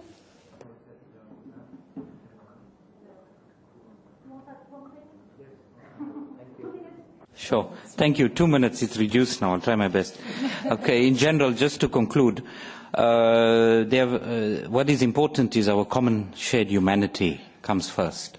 Thereafter comes everything else. And I think if we can reach that understanding, like we did in South Africa, we really can move forward. Just an example, last year at this conference, one of the stalwarts of our struggle presented, it's around page 17 of the publication that you have, Mr. Ibrahim. He was tortured and captured twice by the apartheid state. And the minister responsible for that was Rolf Meyer. Today, those same two individuals travel the globe brokering peace and facilitating processes of peace, from the armed struggles in Sri Lanka to the recent cessation of hostilities with the FARC rebels. Besides that, there's the Amy Beale example. There are countless examples in South Africa where victims and perpetrators have worked together. So our much vaunted and touted miraculous success through a political system with democratic and constitutional principles is possible, provided there is a concerted effort to work towards it. Thank you. 1 minute, parfait. Monsieur Fermon. So, that's good news because I can take his extra minute to make it 3 again. I think, what can Europe do and what can we do? Europe can stop criminalizing the Kurds as terrorists because that criminalization is a moral justification for the Turkish position towards the Kurdish people. We actually, by criminalizing Kurdish activists in Europe, we somehow justify the same type of attitude taken by the Turkish authorities, and we should stop that immediately. We should assure full freedom of expression and organisation for the Kurdish people in Europe, because by imposing limits upon that freedom of expression and organisation by the means of anti-terrorist laws, we give a justification to the Turkish authorities to do the same. We should delist the PKK immediately, because that is, of course, one of these, probably the main source of I would say, limitations on the freedom of expression and the freedom of organization. And what should we do? Well, it's to constantly, continuously fight for these objectives, as well as, of course, for the release of Abdullah Öcalan, on which we have little grip, but on the three first points, I think we have direct, the European countries and the European institutions have direct grip on that, and I think they should take that line instead of cooperation with Erdogan and make scandalous deals about the refugees and sell the Kurds against refugees. Je ne voudrais pas paraître pessimiste par rapport à ça, mais je crains que nous n'allions malheureusement pas dans ce sens-là. Je fais partie de la commission terrorisme du Parlement européen. J'étais en visite en France avec une délégation de la commission et qui se félicitait de la coopération policière avec les autorités turques. Je crains qu'on aille beaucoup dans ce sens-là et dans un sens de restriction des libertés. Mais ça ne veut pas dire qu'il ne faut pas mener la bataille, malheureusement. Mais je le crains comme vous, madame, et je le constate depuis longtemps, en fait, cette évolution. Mais je crois que là où nous pouvons, là où on peut, sur le plan politique, sur le plan, je dirais, juridique, sur le plan de des campagnes de solidarité, nous devons dire que nous ne sommes pas d'accord avec cette évolution et que nous voulons une évolution dans le sens exactement opposé. Voilà. Je suis d'accord. Je passe la parole pour terminer à Sukran Sincar. À vous, madame.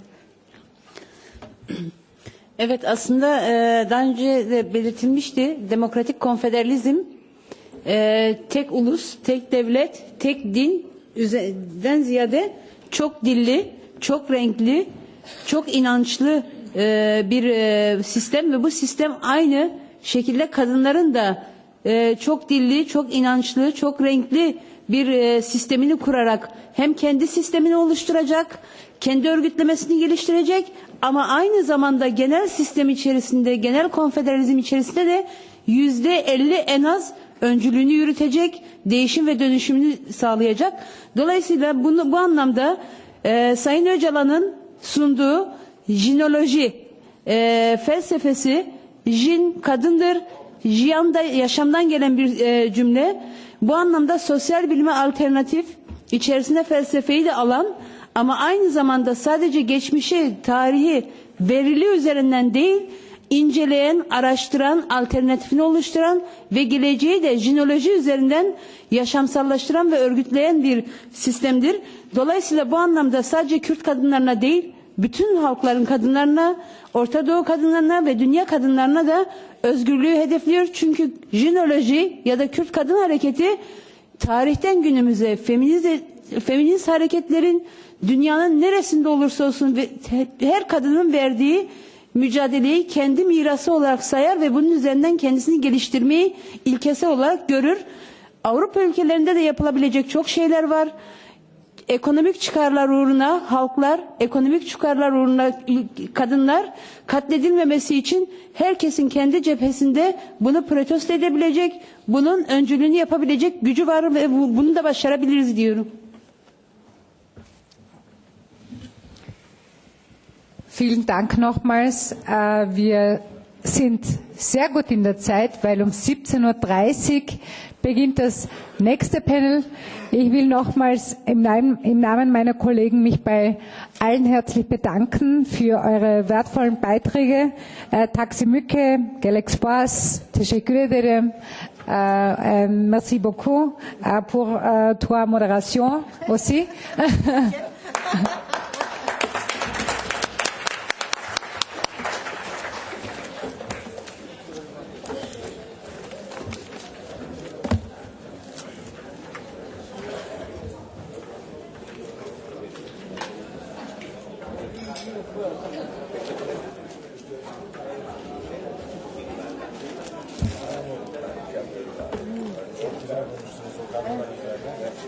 Evet. Teşekkürler. Aynen. Maalesef. Doğru. Bundan sonra sürmemesi için herkesin elinden geleni yapması lazım. Rica ederim. Nein. Deutsch, ein bisschen. Was sind die Argumente die deutsche Regierung braucht?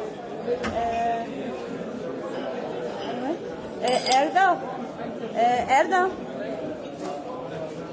Ja. Steckimi de Pürsiyamaz Nizanım.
Tu m'as dit 4 personnes.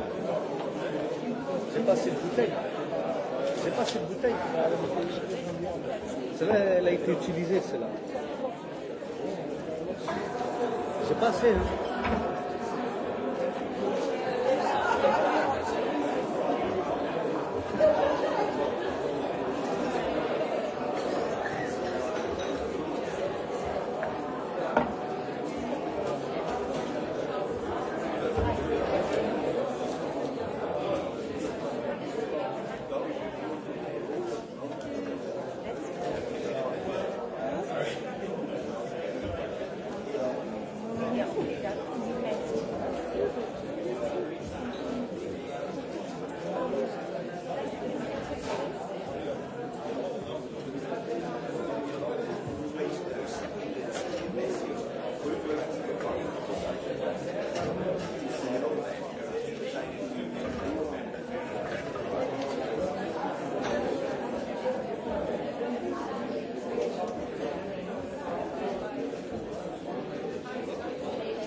Please take your seats.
Dear friends, please take your seat, find your seats, and we come to the closing session. This conference is almost over. But before we close this conference, We will adopt the resolution of the 14th EUTCC conference. You have all received a copy of the draft resolution, and please note that there are errors in the text, but it's already edited, and there will be more, and we will also do a job after you have had your comments, so don't bother about that. What we will do now is that Jeff will read each of the 6 points. After the first, it's open for you to comment, and please do it briefly and clear. Not a long discussion, and we don't intend to discuss the points. We just give you comments. Dersim will take the notes, and we will edit afterwards.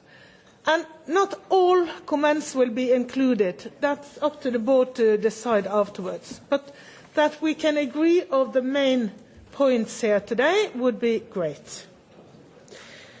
I want to thank the 2 representatives from South Africa for their valuable comments on the draft, on the first draft. Thank you. So, Jeff, I leave now to you to read the first point. Okay. These are the EUTCC recommendations and demands. Point 1. Everyone listening here? Okay. The EUTCC endorses the vision for a just future for the Kurdish people and calls upon their friends and supporters to endorse the new vision. Comments? Questions? Yep.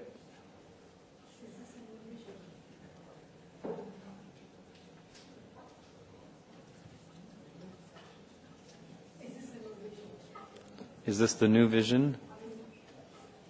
Yeah. I hoped you wouldn't ask the question because we already got it from Jonathan Steele.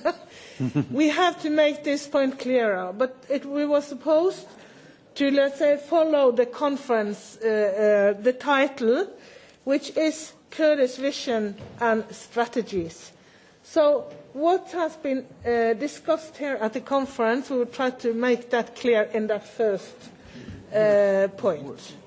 So if you allow us to elaborate on that, because now we know that this is it's not clear enough, we will do it afterwards. Would that be satisfactory for you? I'm just questioning. Yeah, fine. Yeah. Yeah, we will take the note. Sorry?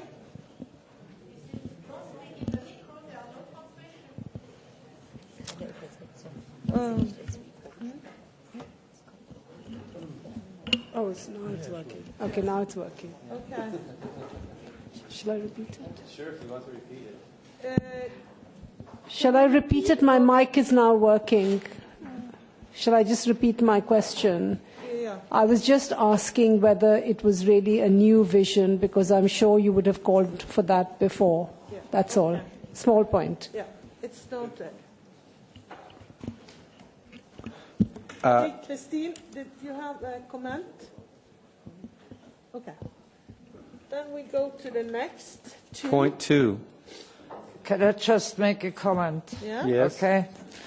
In the course of the discussion, of course, what did we discuss today? It was democratic confederalism. While the title of the conference is very general, but of course the whole idea for the conference was to build an alternative vision, and of course the democratic confederalist project is at the moment the only concrete vision that there is, not just for the Kurds but for the region. That was the discussion among ourselves, certainly. Yes. Yeah. So I would make this very clear. So if the title of this conference was confusing, so I apologize. This should not be the case. We were quite clearly putting in the center of this conference the democratic confederalist vision. Yeah, and this is a humanist vision. Okay? Okay. So I want to make this clear. Thank you, Estella. Okay. We proceed. Point 2. The EUTCC calls upon the European Union and the US to remove the PKK from the list of terrorist organizations, thus opening the way for the PKK and Abdullah Öcalan as legitimate representative of the Kurdish people to participate in a peaceful political settlement. Further noting that Nelson Mandela and the ANC were listed as terrorist organizations, which hampered the political settlement in South Africa. The EUTCC calls upon Germany to remove all restrictions on political parties associated with the Kurdish struggle and allow freedom of expression in accordance with the European human rights obligations. Questions? Concerns? Yes? This is a very important. Can I comment on it? He's got one here. Yeah. From the audience.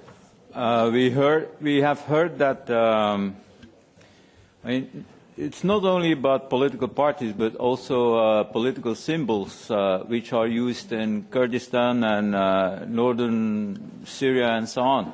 So maybe we should also refer to that. Estella, you wanted to say something, yeah?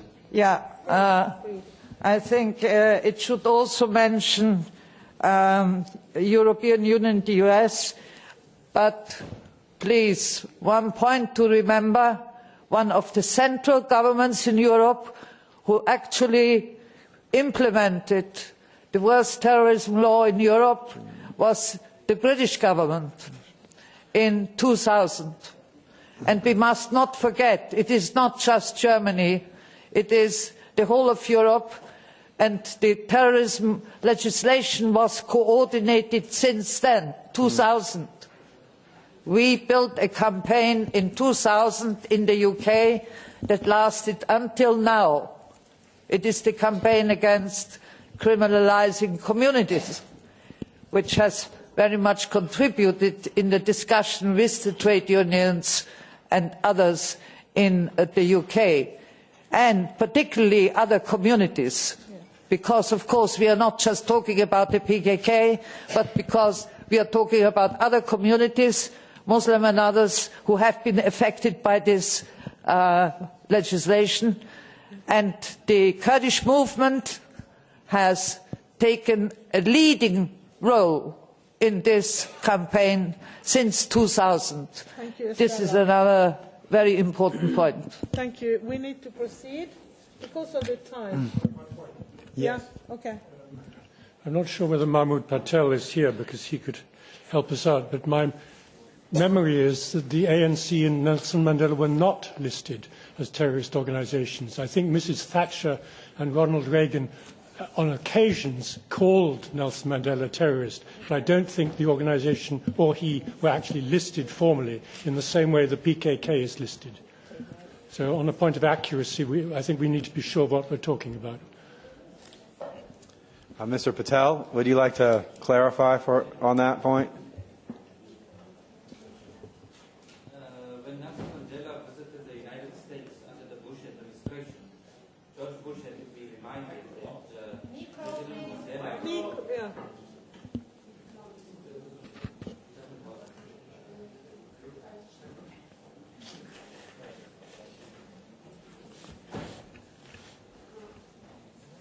Okay, good. When President Mandela visited the United States during the Bush administration, it had to be pointed out to President Bush that Nelson Mandela was on the terror list as well.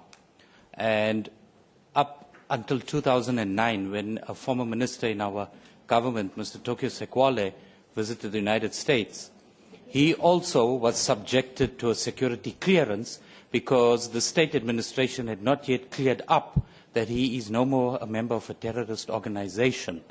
In the early 60s, when Nelson Mandela was arrested the first time by the apartheid state, he was tipped off by the Central Intelligence Agency that he's en route through the Valley of 1,000 Hills by the CIA field office in Durban as well. So the practice by the United States against the ANC for many years was one of it being a terrorist organization and the members of it as well. And that's, if you're asking whether it was on the FTO list, like the PKK and some of the other organizations, the State Department looked at the ANC as a terrorist organization, and it treated our officials as such, right up until Reagan was outvoted in the Senate to continue with support of the apartheid state in the mid-80s. The United Kingdom also supported, looked at the ANC at a particular time. The Thatcher administration as well looked at the members of the ANC as terrorists as well. And the previous Prime Minister of Britain also regarded Nelson Mandela as a terrorist, which he has said, you know. Yeah, but the state administration practiced a policy where it treated them as a terrorist organization. Yeah. I'm sorry, we have very limited time, but we will make sure that this is correct in the version that we send out. We don't have time, Estella, for comments from here. We proceed to point 3. Point 3, the EUTCC calls upon the European institutions, the United Nations, the Vatican, His Holiness Pope Francis I, and the United States to urge the Turkish state to resume the peace process, which should be preceded by the release of Abdullah Öcalan and all political prisoners, and also to rescind all restrictions on all political parties and individuals. Yep. I think we should also refer to the member states, not only the European institutions, but also the member states. And this is also for the next paragraph. Thank you. And we proceed to point 4. The EUTCC calls upon the European Union, the United States, and UN to recognize the Democratic Federation of Northern Syria. The DFNS paves the way for a future democratic Syria. This would greatly aid and help to solve the horrific Syrian civil war by giving the Kurds their legitimate representation within Syria. Yes. Can I just raise a point about representation at Geneva? There's no, maybe this is the point at which you could pass a resolution on that. There is no call for the DFNS to be represented at the Geneva peace talks. And maybe even Astana, I don't know. Thank you. My comment will be to include a phrase, a term, such as people of northern Syria. Sorry. People of northern Syria, there are other than Kurds. Yes. Which is the basic of the Northern Syrian Federation. Yes. So. Right. Good point. Good point.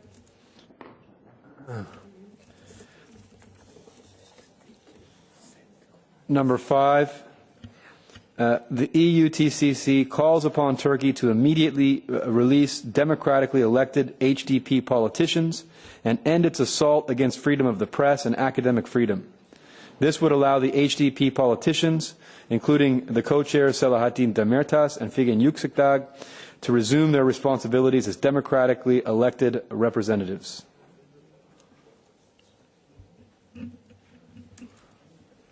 No comments. Final points.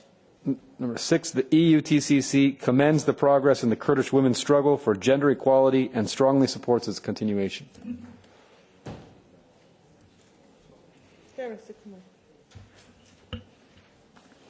I have a suggestion for the 7th point because I'm missing that, and that is calling upon the Iraqi government and Kurdish regional government to solve their problems recently arise through dialogue and stopping the repression measures, because it's not mentioned and it is an actual issue.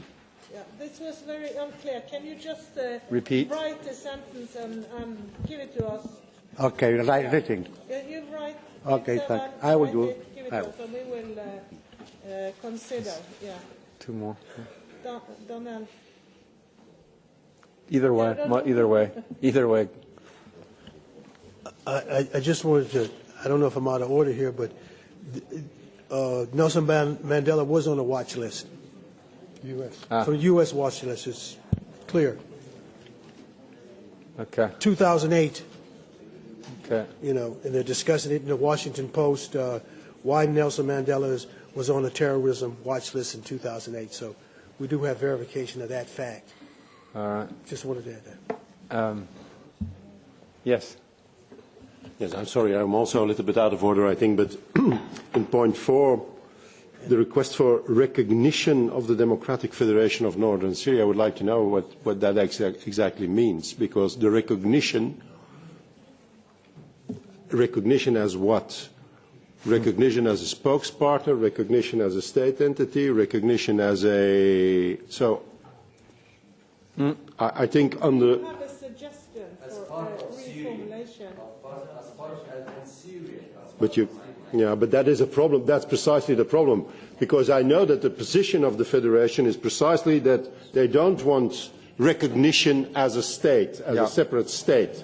And this, if you take it from a legal and maybe legalistic point of view, as it is worded now, if you ask for recognition, then you ask for recognition as a state, which I think is not the position of the Federation. Good point. Why couldn't you say that it calls upon the European Union, the United States and UN to engage with the Democratic Federation of Northern Syria, which means that to establish working relations. Good. Back there. Yes. Oniat, ask. Yeah, I have also had the same remark that to recognize somebody in international law is to recognize a government for a certain area. Good point. So we should. I have a suggestion. We have to specify what we mean by recognize, and I think this is that we demand to include it, the DFNS, include it into the political process for a political solution in Syria and the Middle East. I think this is the thing we. Thank you. Yes. Over here, another one, yeah.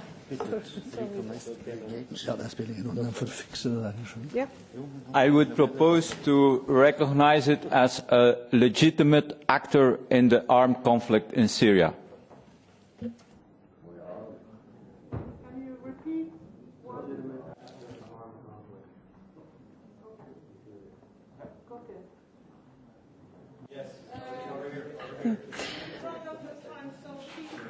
Brief and precise. Okay, I would elaborate on point 5, since the crackdown on actors in Turkish society is much wider. Now it mainly mentions HDP politicians, and it just mentions freedom of the press and academic freedom, but it makes no mention of liberating them. It makes no mention of trade unions, of teachers, of all different representatives of Kurdish society. So I would elaborate on that point. Thank you. We have noted it. Okay, there was one more somewhere. Yes. No, we don't have time. Yeah, okay. Suggest to write in. No.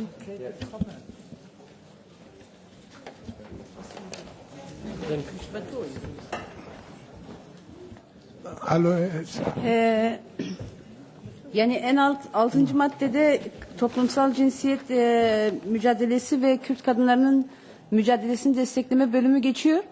Ama demokratik konfederalizm, Sayın Öcalan'ın sunduğu temel karakteri demokratik, ekolojik ve kadın özgürlükçü olması, bu genel bir karakteri sunuyor.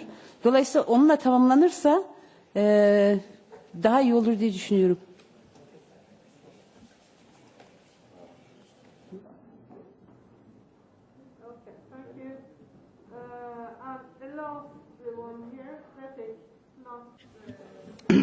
Yeah, I have a suggestion. So stop Turkey's intervention in the other parts of Kurdistan. Like Turkey have military, 18 military bases in Iraqi Kurdistan and threaten Afrin every time. So I suggest this to be one point there. Thank you. Thank you, Rafik. Okay. Is that one last one? Yeah, one last, because we are... Nej, jag säger samma sak, att lägg till punkt 7 att det ska föregå dialog mellan irakiska centralregering med den kurdiska delen. Så jag lägger till min röst om nummer 7.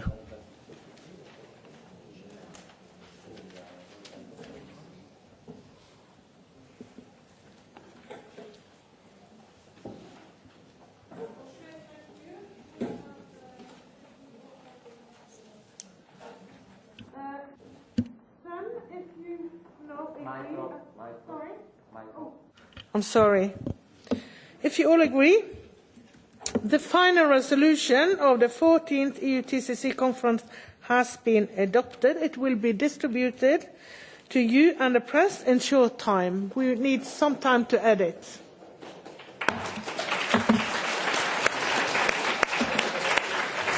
And now I leave to Estella Schmidt to have the final word. 1 minute. Before saying the final resolution is printed on the banner of GUI, SD and others, but it is an EUTCC, so we have to wait for the Commission to declare it, not publish it like it is now. Okay. I said we have to edit it first, after, because we have to include and edit what you have commented on. After that, it will be distributed. Okay. Estella, a final word, very brief. Very brief.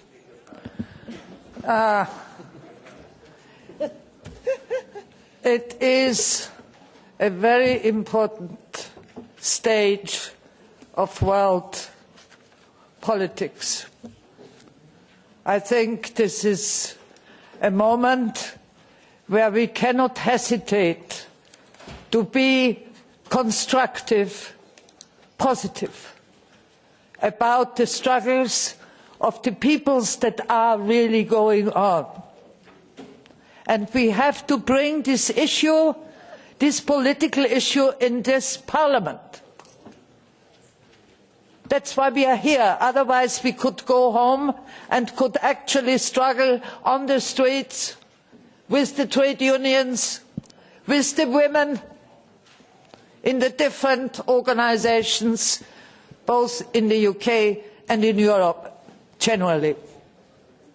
Why have we made the EU a meeting place? Many of the contributions that we heard now would say, well, forget it. It's a waste of your time, go home. Seriously. Because the organisations here, so far, as we know, since 1999, Öcalan's CIA and disappearance from the stage of the world of reality, his unacceptance of the EU, as our friend said, makes Europe entirely responsible in this war that's going on.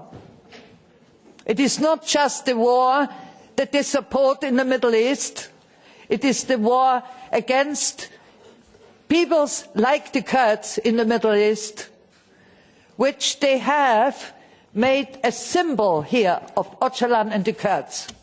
No, I'm going on over 30 seconds. Okay, and I think it is really important that we stress Öcalan at this.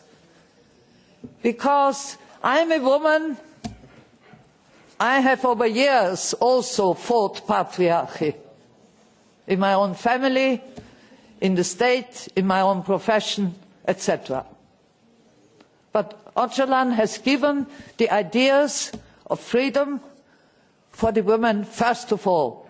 That was how I grabbed hold of Öcalan in 1991.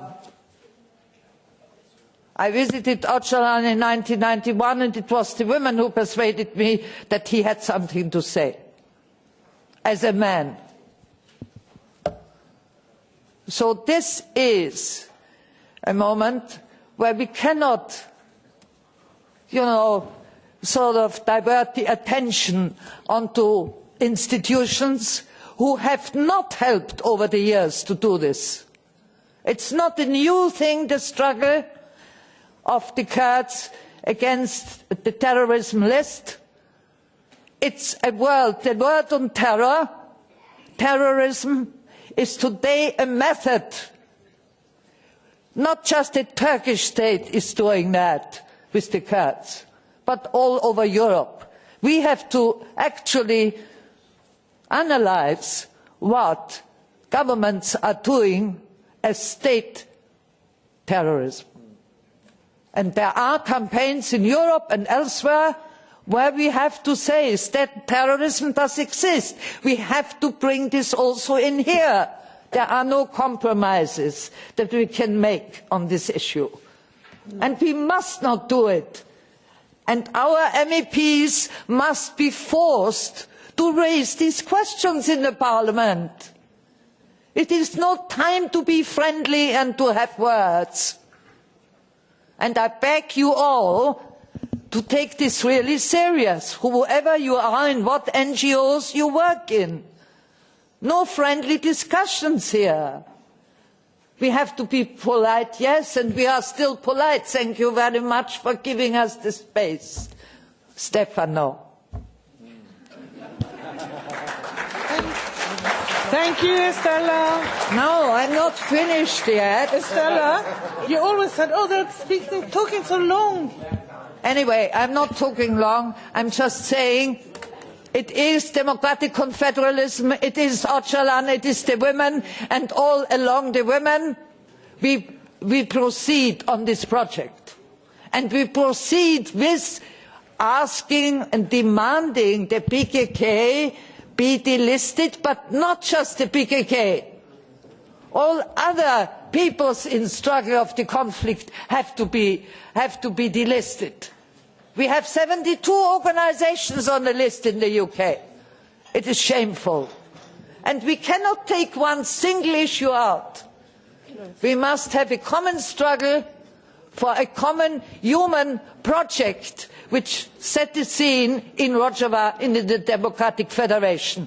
And all victory to the women in Rojava. So now I'll stop. Estella. Okay, thank you. Okay, just before I close, I want to thank each and one of you for being here, giving your comments, and a big thank you to Stefanos Kwasina. He's there. Without his help, it wouldn't be possible. And to Adem Uzun, he sits next to him. You know him, all of you know him very well. Adem, thank you. And to Sarah, thank you so much. She coordinated all of this, and it was wonderfully done. And the team in Brussels, all the chauffeurs, people, the drivers, everyone from the Brussels team and Kenneke who helped so much, because this wouldn't have been possible with all this help. Thank you so much. I close the conference, and a big thank you, but they got a big thank you also at the beginning, the opening, but all the interpreters and the Kurdish interpreters too. Thank you so much. And I wish you a good and safe journey home. And thank you, Kariane. Okay? Big thank you to you. Thank you, Estella.